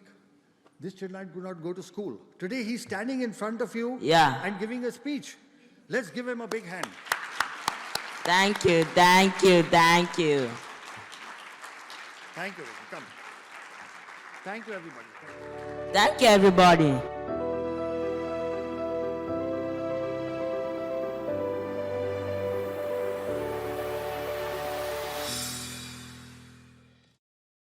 It is really my privilege to introduce this next speaker. When Dolly told me that I was going to be introducing him, I said, "Are you sure you want me to introduce him?" Well, I'm here, so I guess she was sure. Dr. Kerry Magro is an award-winning autistic professional speaker, best-selling author, autism consultant to the HBO series Mrs. Fletcher that aired in the fall of 2019, and the latest seasons of Netflix's Emmy Award-winning series Love on the Spectrum. If you haven't seen that, you really need to watch it. It is very, very good. He started professionally speaking 12 years ago via the National Speakers Association after he fell in love with theater as a child to help with his social and communication skills. Today, he has spoken at over 1,200 events during the time, including 2 TED Talks and talks at Google presentations. In addition, Kerry is CEO and president of KFM Making a Difference, a nonprofit organization that hosts inclusion events and has provided 100 scholarships for students with autism for college and counting since 2011. In his spare time, which I'm not sure how he has, he hosts a Facebook page called Kerry's Autism Journey that now has 218,000 Facebook followers, where he does on-camera interviews highlighting people impacted by a diagnosis to break down barriers in our community. His videos have been produced and have been watched over 35 million times. Kerry's best-selling books, Defining Autism from the Heart and Autism and Falling in Love, I Will Light It Up Blue, and his latest, Autistics on Autism, have reached the Amazon bestseller list for special needs parenting. Kerry regularly speaks with schools, companies, government organizations, and is always open to discussing potential future collaborations. He is based in Hoboken, New Jersey. Let's give him a really big applause.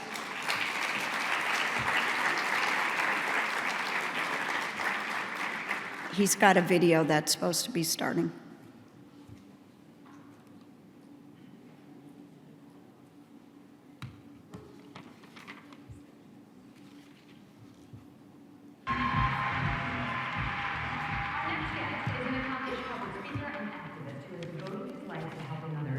Not bad for a guy who was completely nonverbal for the first few years of his life. But once Kerry Magro found his voice, he had a lot to say. My parents have always told me I'm special, so why am I special? And then later on, I realized that I'm even more special because I have autism. Kerry Magro's childhood was marked with rough patches. He was completely nonverbal at age 2 and diagnosed with autism at age 4. I just remember having difficulties trying to explain myself to the world around me. When Kerry did speak, he struggled to express himself. Most of my memories were simply just about that kid who wanted to communicate with the world around him, but didn't have the verbal means of actually doing that. His mother, Suzanne, remembers watching her son have a hard time adjusting to the outside world. He turned 2 and he was scared of everything. He was scared of the water, he was scared of the rain. But as the years went on, Kerry slowly began to find his words. When you can't communicate with the people you love the most in this world about even some of your basic needs, it gets really, really tough. So, but luckily, once I started talking, I never stopped talking. Wow. This is a tough one today. Cindy Hsu introduces us to an autistic man who's spreading awareness and understanding throughout the world. And his latest way of educating people about autism is by making TikTok videos.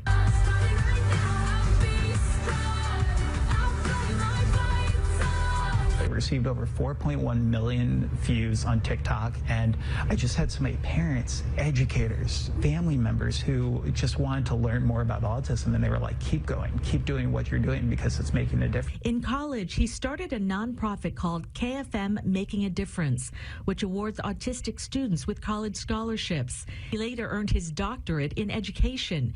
He's now a professional speaker on autism and inclusion. We've gotten inquiries from people from Africa, Canada, the UK, and it's just shown me that we're not alone in this community. There are people impacted by autism across the globe. He's written 4 books. His latest one is called Autistics on Autism.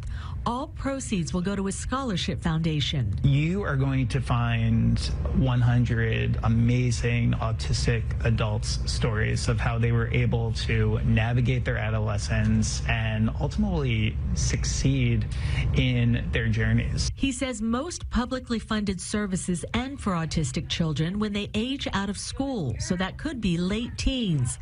He's fighting to get resources for autistic adults through legislation and has this message for parents. Never give up on your child. Never give up on getting them the best quality supports so they could live their best quality of lives, because again, it's a spectrum.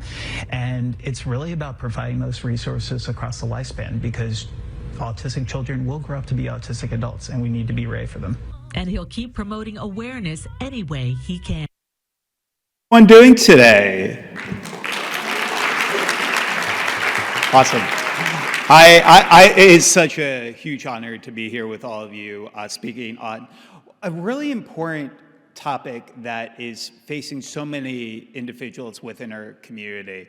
And honestly, today, with over 70 million people worldwide having some form of autism diagnosis, it's really important that we do our utmost to do a few quick things. The first one is to realize that autism is just one word trying to describe millions of different stories. My dear friend Stuart Duncan has that comment, and when you meet people with autism, it's really important to meet them where they are in their development. Autism is a very, very wide spectrum. The last time we were here in Dubai, ironically enough, was in 2016. And one of the speakers at that conference with me, his name is Dr. Stephen Shore, an internationally known public speaker who himself is autistic, says if you met one autistic person, you've met just that one autistic person. So let's keep the conversation going on meeting each individual where they are in their own development. So some housekeeping notes today. I'm an avid note taker during all these presentations. So typically I'm the guy sitting in the front row taking a photo of every single slide so I don't miss anything. So we're going to be providing you the PowerPoint slide notes from today's presentation. There will be a QR code at the end of today's presentation. You can scan that with your phone. And my dad still loves a Razr cell phone, so there will also be a link if you don't have a smartphone as well, so you don't miss any of the notes. So during my journey, I grew up with 2 laser-focused key interests. I grew up wanting to be the 6th member of the Backstreet Boys, and I also wanted to grow up to be the next Larry Bird. And with my autism diagnosis, I've always had extreme laser-focused key interests, and those were 2 of the big ones. Sports helped me with a lot of my fine motor skills growing up with autism. In addition to having autism, I also have a dual diagnosis of dysgraphia. It's really important that when we meet individuals where they are in their own development, that we look for comorbidities.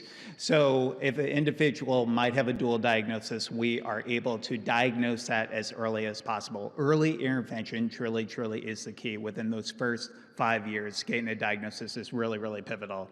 So I took my love of sports to get a degree in sport management at Seton Hall University, where I'm based in New Jersey. Before deciding to change career paths, I realized that those individuals with disabilities make up the largest minority in the United States, and often they are one of the most underserved because, simply put, some individuals in our community have strong support needs and might not be able to advocate for themselves. So it's really important that we do our utmost to try to help one of the most underserved communities in the world today. So I decided to change career paths. I received a master's in strategic communications so I could become one of the first professionally certified speakers who is openly autistic in the United States. It's given me the opportunity to travel the globe in the past 12 years and get the opportunity to speak with so many incredible groups like your own about this topic of autism, but then also diversity, equity, inclusion. One of our big focuses, especially in the past few years, has really been focused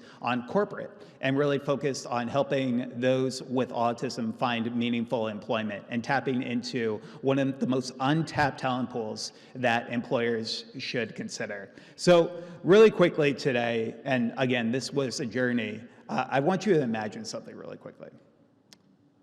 Imagine not being able to tell your loved ones that you love them.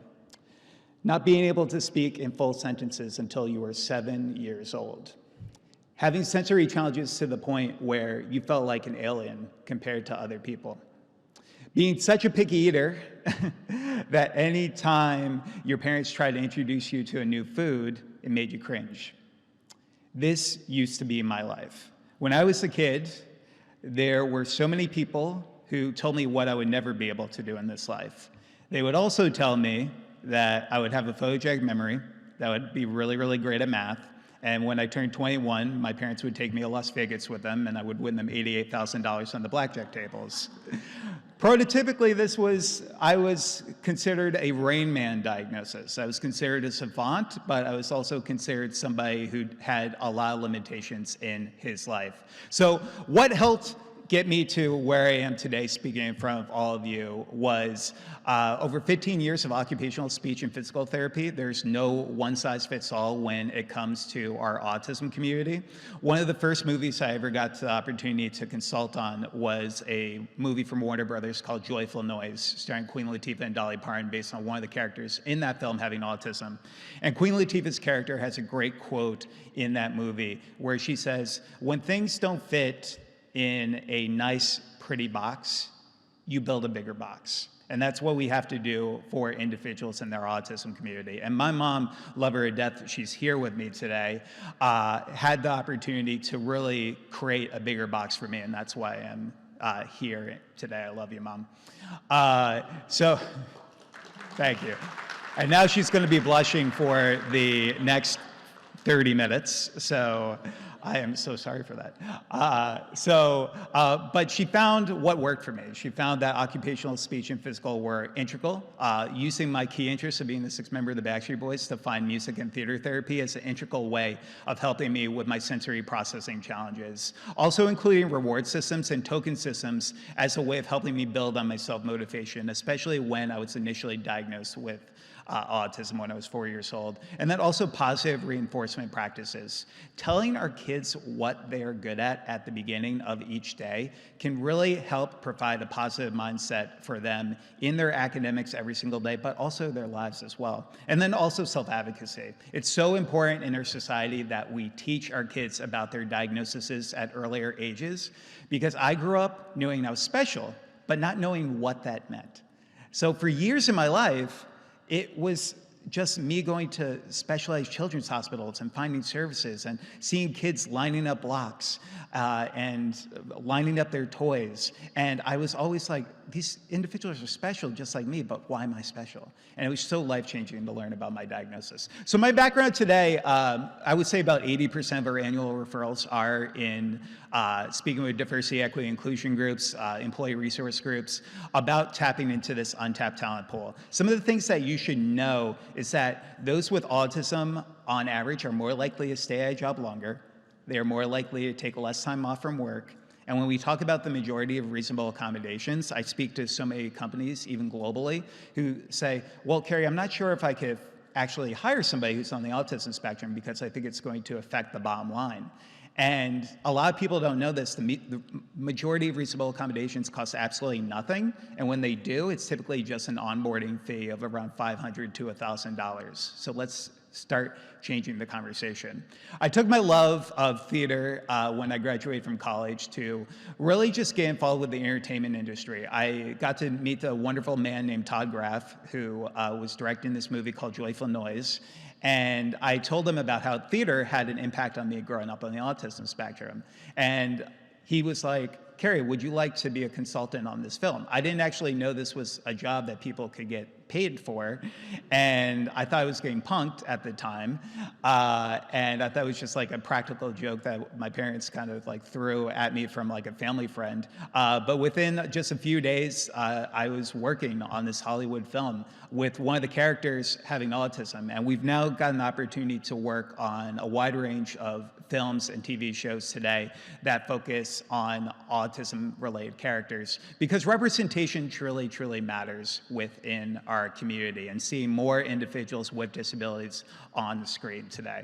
I took my love of trying to support the disability community to start a 501c3 nonprofit organization called KFM Making a Difference, where we provide not only peer mentoring for individuals with developmental disabilities from the ages of 16 to 24, but we also provide 130 scholarships for autistic students to pursue a post-secondary education in the past 9 years. And 100% of our 100 of our scholarship applicants actually wrote a chapter for our book, Autistics on Autism, where 100% of the proceeds from this book that came out last year go directly back to support our nonprofit organization.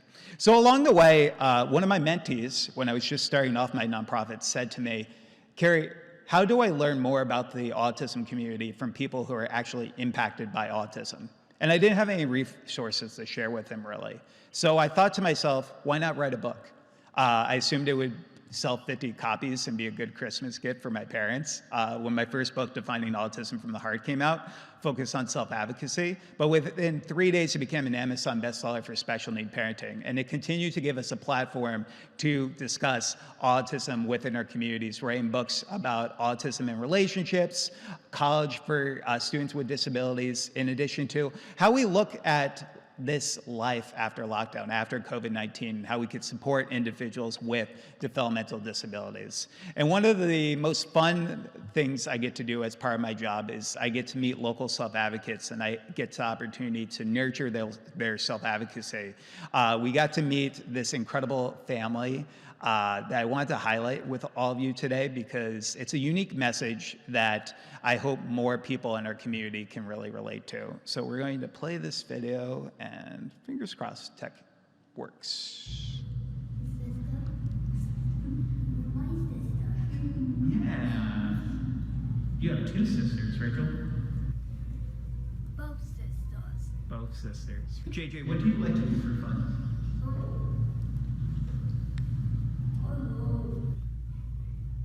Chicken on overs. Super shows. His personality is amazing. He's so funny. He doesn't even know it. Like, he doesn't know how funny he is, which makes it better.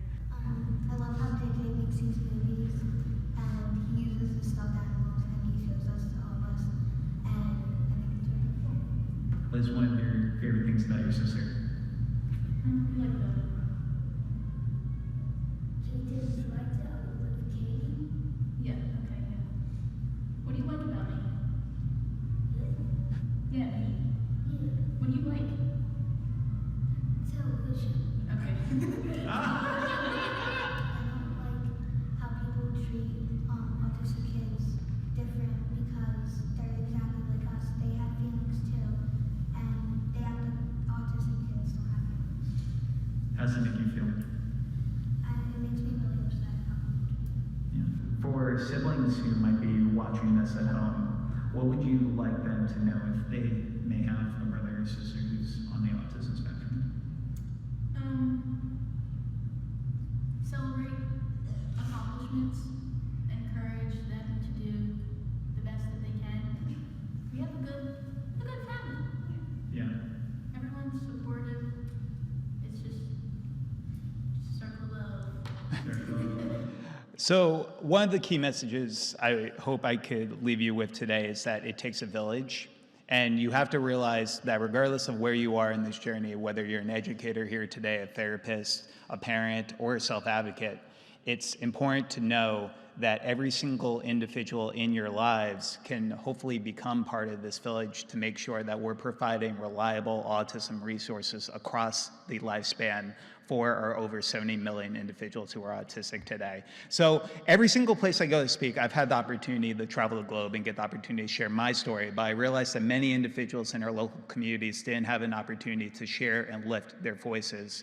So I started a video series as part of my Facebook page, Kerry's Autism Journey, where we now get to not only nurture self-advocacy in these young individuals, but also give them a platform to hopefully break down barriers and biases within our community. We've highlighted everyone from a 6-month-old with Down syndrome in the Bahamas all the way to an Army veteran with cerebral palsy who didn't tell his platoon that he had cerebral palsy so he could fight for our country. So it was truly, truly remarkable.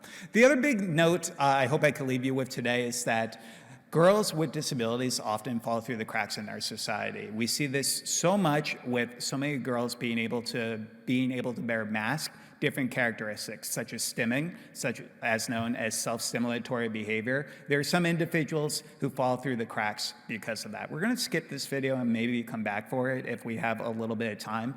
But what I will tell you about Rachel's story is that Rachel is a truly amazing individual who didn't get diagnosed until she was a little bit older. And it was because of, again, so much stigma in our communities is focused on boys with disabilities. Now, we're not only talking about autism, but we're talking about ADD, ADHD, and the neurodiverse lens that we talk about in our communities. In addition to that, when we talk about this topic of autism, we need more, not only government organizations, but we also need more travel destinations to go about certification.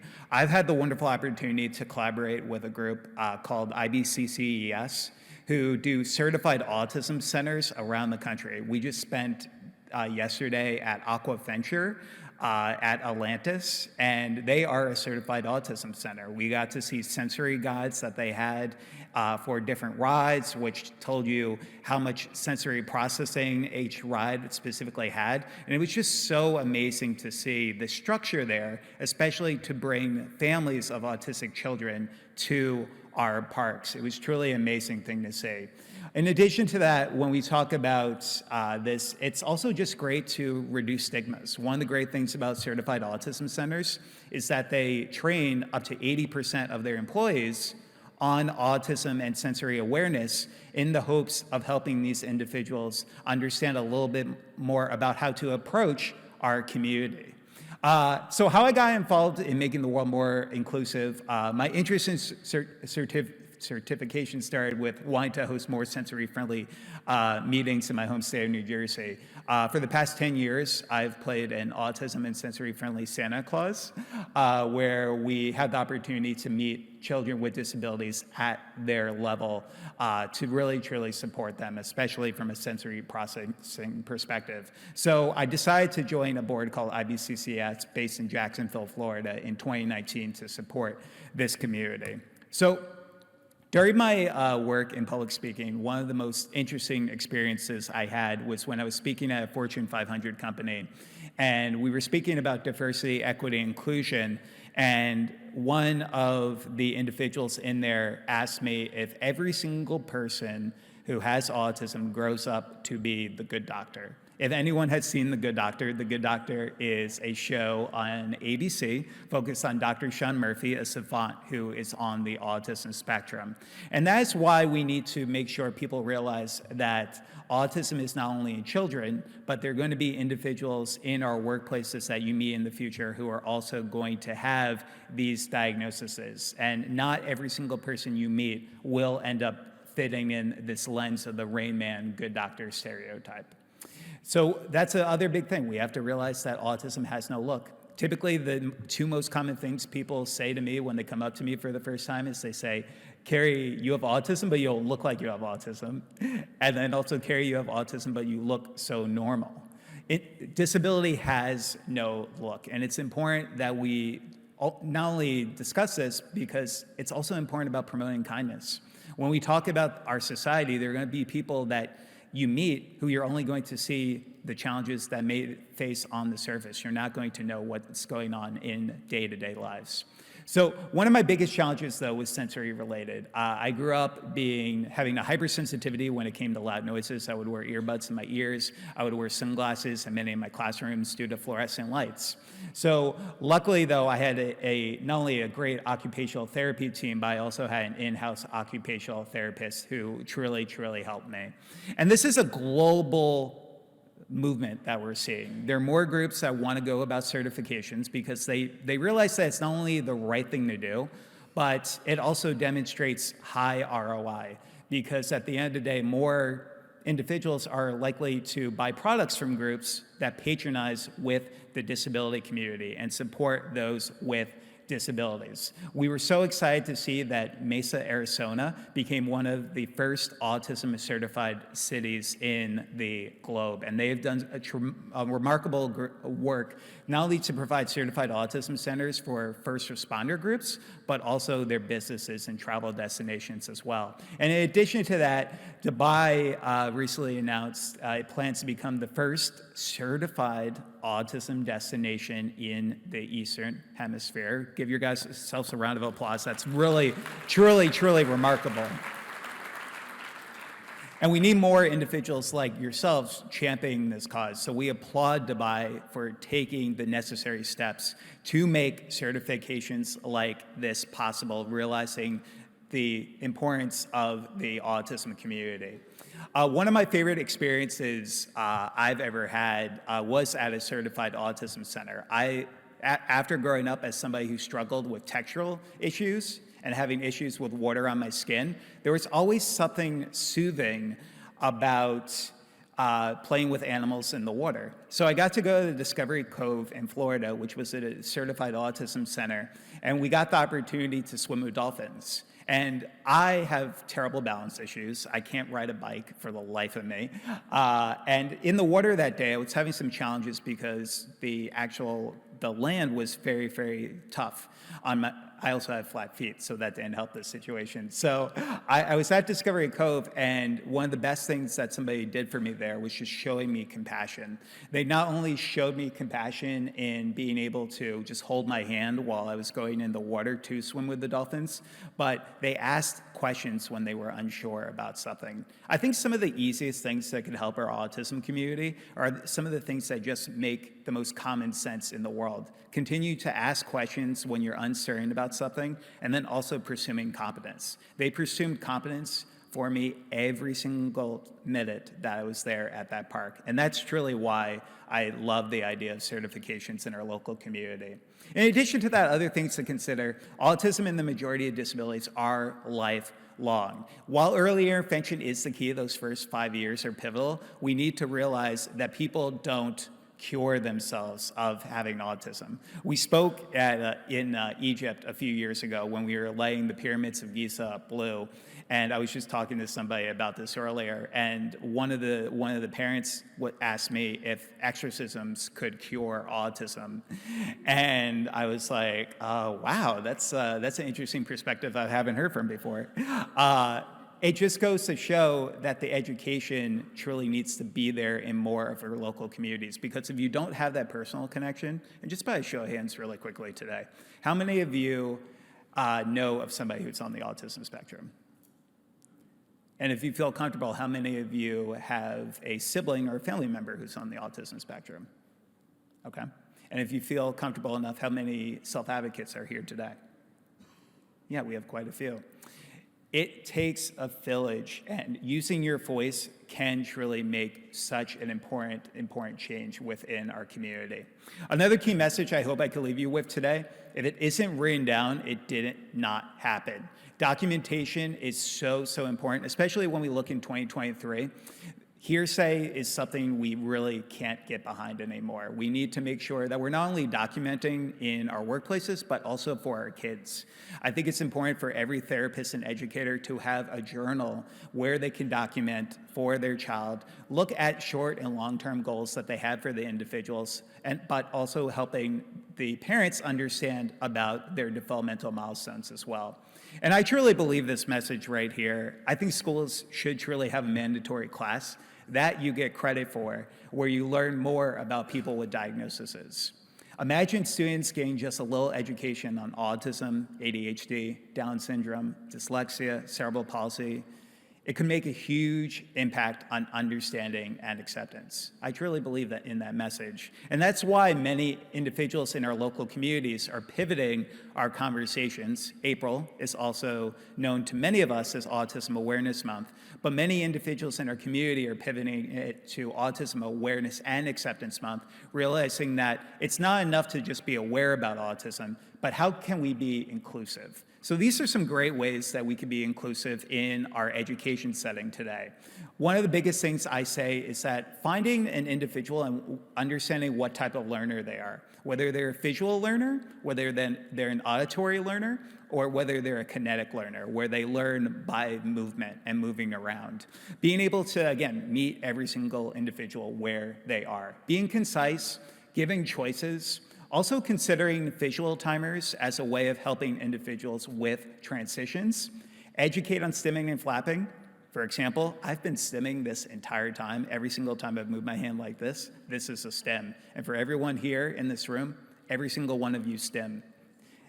Whenever you've rocked back and forth in a chair during a long meeting, that's a stim. Stimming and flapping can look vastly different. Some are going to be arm movements, twirling around in circles, while some of it is just like me, just rubbing my hands and doing this every now and then. And for so many individuals, if you see that happening, don't stop the stim, especially if it's not injurious to them or people in their local community. Also, in addition to that, in our school systems, we really need to focus on the parent-teacher collaboration. But in addition to that, we also need to realize that mental health is a true priority. We need to defeat stigmas that see autism as a mental health disorder, but we do need to realize that some people with autism have mental health-related challenges and comorbidities. So connecting on people on a personal level, but also researching social emotional learning as well can be really beneficial. Also, in addition to that, consider lesson plans in your schools focused on giving individuals positive peer role models to look up to. We get the opportunity to speak in a wide range of K through 12 schools, where we get the opportunity to discuss, for example, individuals like Michael Jordan has ADD, Magic Johnson has attention deficit disorder, and my favorite on this list, Dan Aykroyd. Dan Aykroyd grew up with two laser-focused key interests. He grew up wanting to be a ghost hunter, and he grew up wanting to become a crime detective, and he took those two key passions to co-write a movie in the 1980s called, does anyone know what the movie is? Okay, sorry, karaoke with us later. We'll be outside during the lunch break. But it's so true. And years later, he would sit down with a reporter and he would say that it was because of his autism diagnosis was the reason that he was able to come out with that script. So when we look at some people with disabilities, realize that some people with disabilities are truly capable of amazing things. In addition to that, it's important to rule out SMA-associated mental health conditions as humanly possible as well. And that was something my parents did for me. Learning about my diagnosis, I didn't learn about my diagnosis until I was in a social skills class where we were playing Disability Celebrity Bingo, where we were learning about all these individuals. And I raised my hand and I asked the teacher, so teacher, you said all these people, some of the most talented and successful people in the globe are special, just like me. So why am I special? And she said I had to talk to my parents about that. So I talked to my parents about it right after school that day, and that was the first time they ever told me that I had autism. And it was life-changing.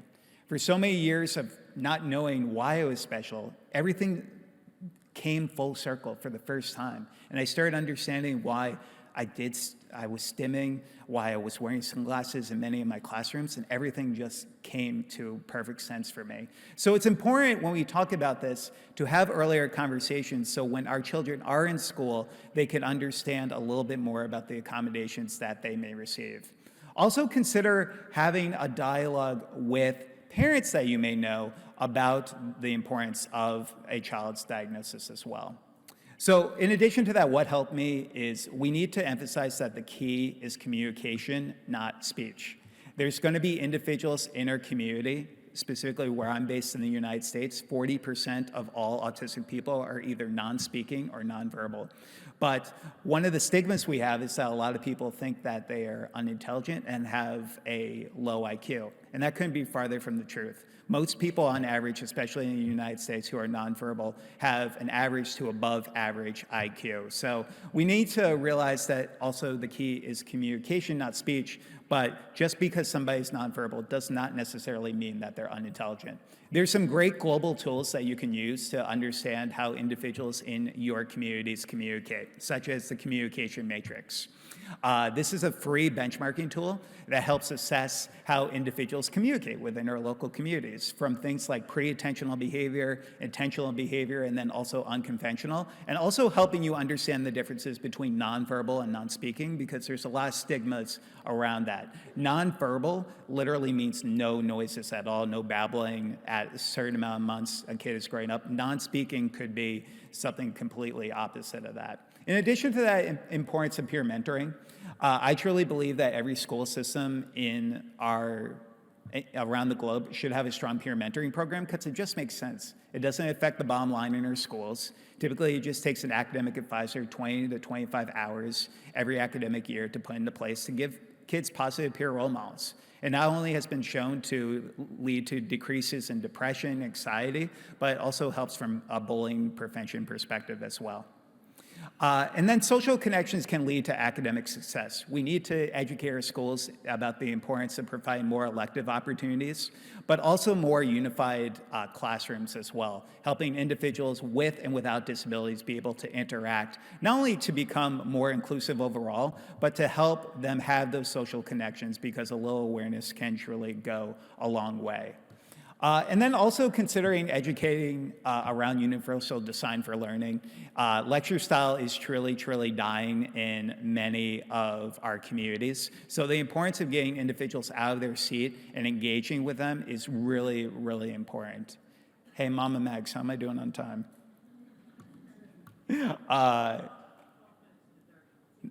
Nice, nice. See, I put her to work. Guys.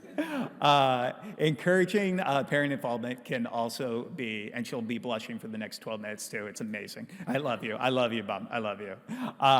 Encouraging parent involvement is really key as well. I did my dissertation. I got my doctorate in education at New Jersey City University, so I could become an adjunct professor while I continue my full-time job public speaking.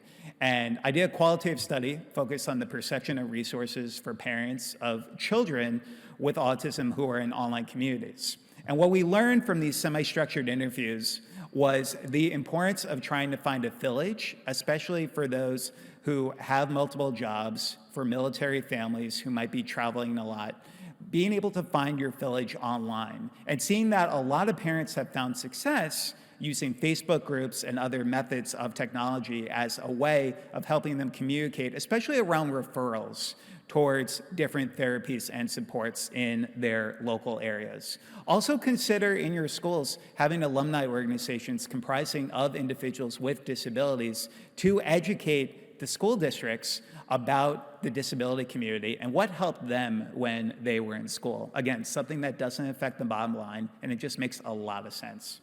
In addition to that, creating home safety zones, one of the things that we've loved about the certified autism centers we've seen here in Dubai is that each one of them has a quiet zone or a quiet space. And that just helps so many of us, regardless if somebody has autism and has social and communication challenges or sensory-related challenges. All of us could use a quiet space every now and then. I know I could. And then also considering how we look at visuals, especially for non-speaking individuals, I definitely recommend, especially in local parks that you know, considering advocating with your local governments to look at instituting communication boards as a way of helping individuals who are non-speaking communicate with those who are verbal. PECS boards, also known as Picture Exchange Communication Systems, are something that has truly been very, very helpful for many individuals within our autism community. In addition to that, we need more inclusive events in our classrooms. And I wanted to share a quick video with all of you so you could get a little sense of one of the things that we're doing to try to be more inclusive for the world. Please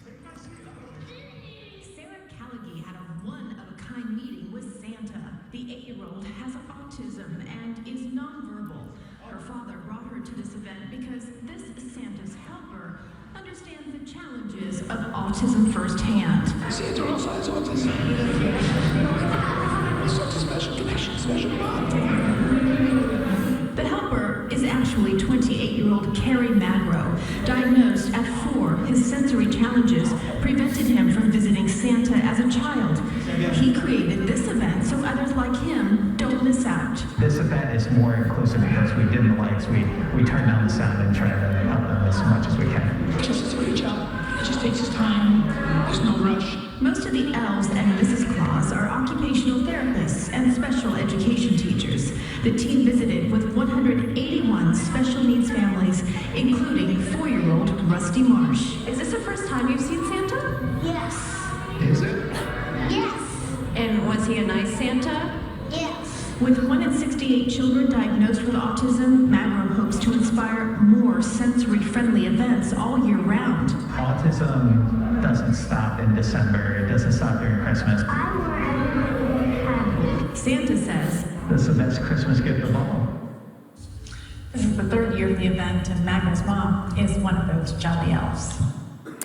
So the girl in the last slide that said, I want everybody to be happy, we're actually working on a children's book together right now that is going to be focused on autism and sensory-friendly Santa, where I believe most of the proceeds will go back to our scholarship program as well.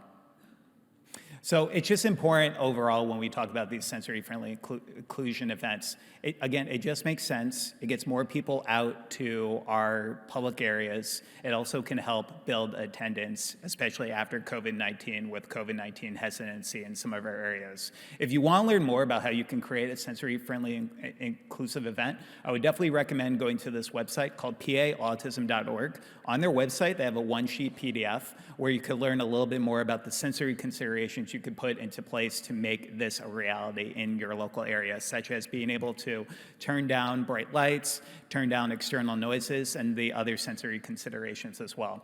Also realize that bullying is such a huge epidemic across the globe. When we were here in 2016 speaking at the Autism Around the World conference, we got to work with the Dubai Autism Center.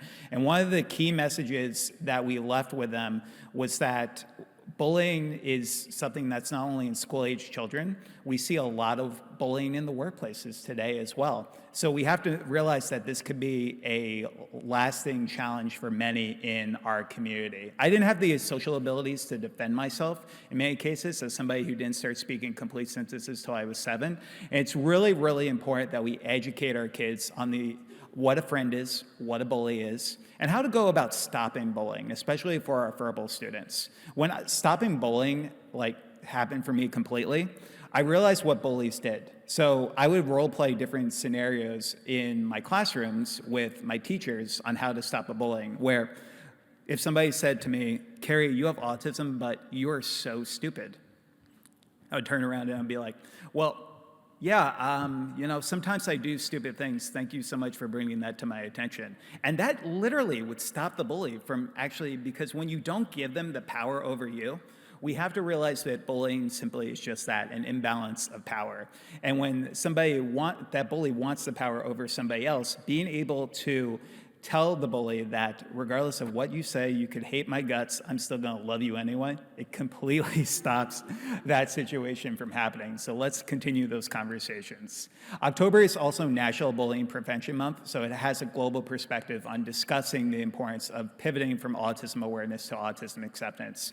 There's also going to be individuals in your community who would prefer to be called an autistic individual versus a person with autism. That's really, really important to understand. There's some individuals, especially in our autism and deaf communities, who find validation in their diagnoses. So in addition to that, when you look at things like low functioning and high functioning, it's really, really important to understand that I could speak in front of a room of 300 people like today and be considered quote unquote high functioning. But people don't see the struggles that I'm probably going to have to deal with tomorrow, recharging my batteries because of being able to speak, hearing the speakers and the loud noises going on. And during that time, I would not be considered, quote unquote, high functioning. So when you think about this, consider support needs, those who might have high support needs versus low support needs. And like so many of our speakers have already mentioned, just calling the individual by their name and explaining a little bit more about their strengths and associated challenges. So finally, the 10 things that really helped me get to where I am today speaking in front of all of you. The first thing is that we need to make sure that we're providing positive peer role models, that we're focused on the transition period as well. Our autistic kids will become autistic adults, and we need to be ready for them. I've given 2 TED Talks that are available to check out on YouTube, focused on adult autism, where we discuss this in more detail. Role-playing, it just helps everyone. It helps build a structure, not only in terms of mock interviews, dating scenarios, but also helping build on social skills as well. Servant leadership, I had so much mind blindness growing up, and I thought it was my way or the highway most of the time, and I didn't understand the perspectives of others. And getting involved in community service helped open my eyes to some of the hardships that individuals face in our communities. I think that our students should have just 10 hours of community service every academic year to understand more about the perspectives of others in our community. Learning from other self-advocates, you obviously got to hear from Dr. Temple Grandin. She is phenomenal this morning. But continuing to promote self-advocates to give individuals an opportunity to look up to somebody. Peer mentoring, it just makes sense. Every school should have them. Before COVID-19, we were giving staff development for 350 educators in Las Vegas. And we asked them, how many of you have a strong peer mentoring program in your school? And only 3 out of the 350 raised their hands. And I was stunned. This doesn't affect the bottom line, and it's just the right thing to do. Like Queen Latifah's character says, create a bigger box. So when it comes to therapy, you have to meet each individual where they are. But I've seen positive benefits of cognitive behavioral therapy as a way of helping individuals go towards positive thoughts who might have negative thoughts and challenging behaviors. Self-reflection, I think, again, documentation is key for all the educators in the room. But in addition to that, it just helps build on self-awareness for individuals, especially those who are just learning about their diagnosis. Physical activity, as we learn more about the brain, we're also realizing that just 30 minutes of walking a day has benefits on short-term and long-term retention, while also helping with positive endorphins. Also, finding support networks. ICAN is a tremendous, tremendous resource. I hope all of you go to their website after this presentation today and really gain the resources, get their ebook, because they're truly making a difference. And then also writing a blog, because your voice has true power within our community, and it's upon all of us. If I could leave you with any final message, is I hope you can be brave. I grew up being the kid who never wanted to tell anybody about my autism diagnosis because I was worried how everybody would feel when they heard that I had autism for the first time.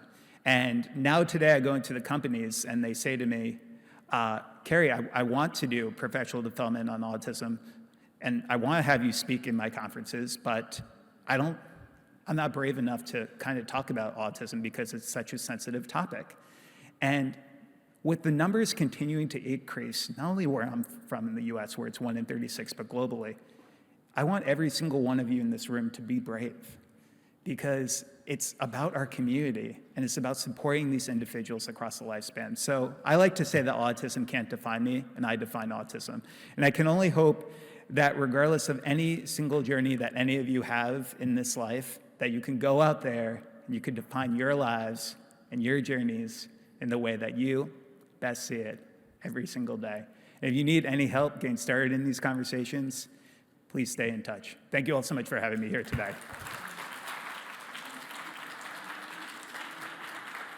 Yeah, so just one small announcement that we have. We would really love to felicitate Kerry's mother, and we would like to call upon Miss Mercy, as she's as well a parent, and hand over the award to Kerry's mother. Ma'am, please.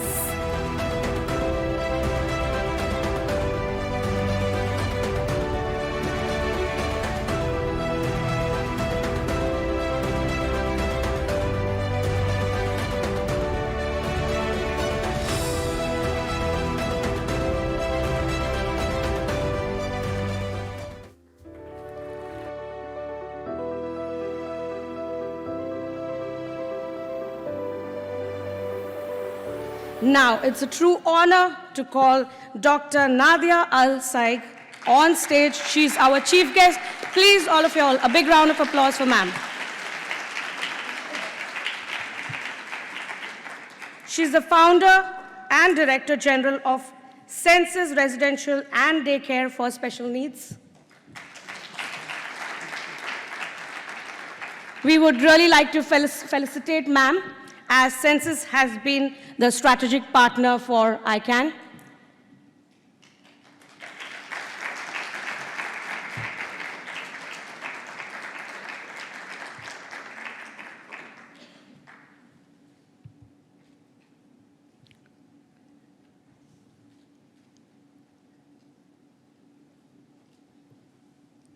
Next, we would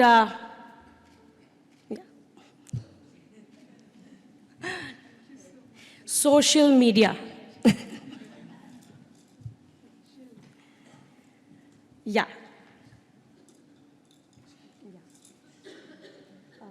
We'll just do a bit of that. Next, we would like to felicitate MENA organization as well, as they as well are the strategic partners for ICAN. A big round of applause.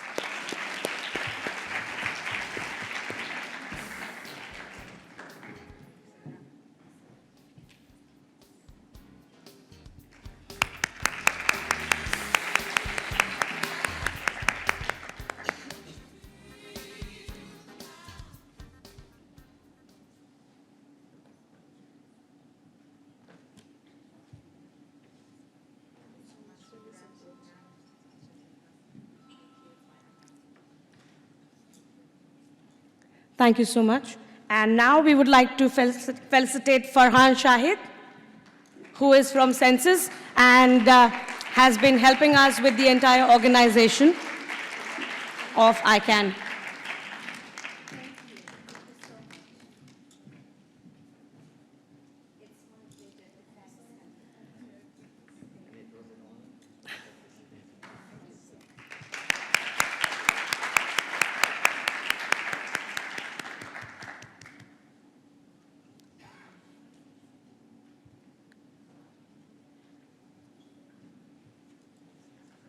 So thanks to one and all for helping us putting this show up. Okay, now I would like to invite Dr. Nadia to say a few words. Yes,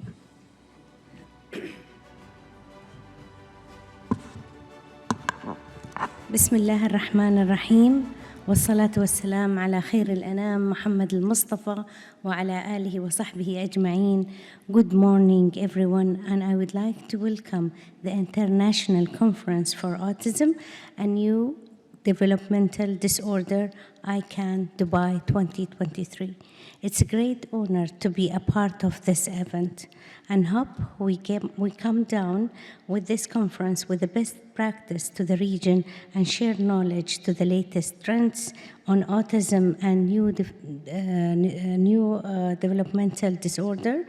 And really, I would like to take the opportunity to thank you all, thank the speakers and the partners of this conference, and especially the audience for your participation. Thank you so much. Thank you.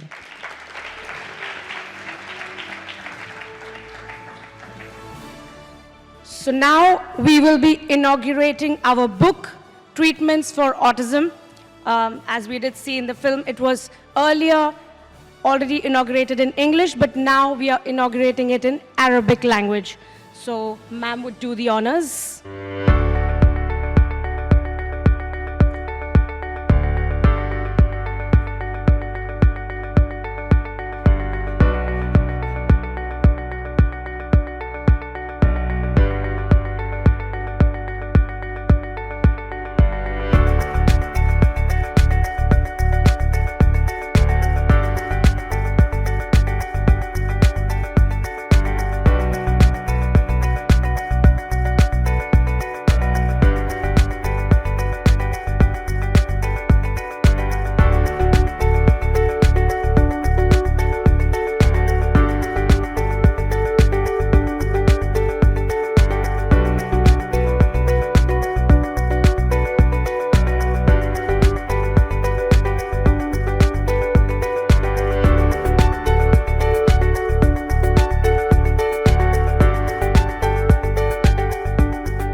just to give you a brief about this book has all the therapies, treatments, all the information about autism and all kinds of newer age treatments as well in the book.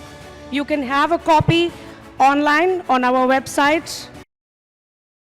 You can request for that, as well as we have English books that are available. So you can just send us an email on our website. Just log on to www.autismconnect.com and you can just subscribe for the book and you will be able to get one. Thank you so much, everyone. I would really, really, really be very thankful to all of you. Thank you so much.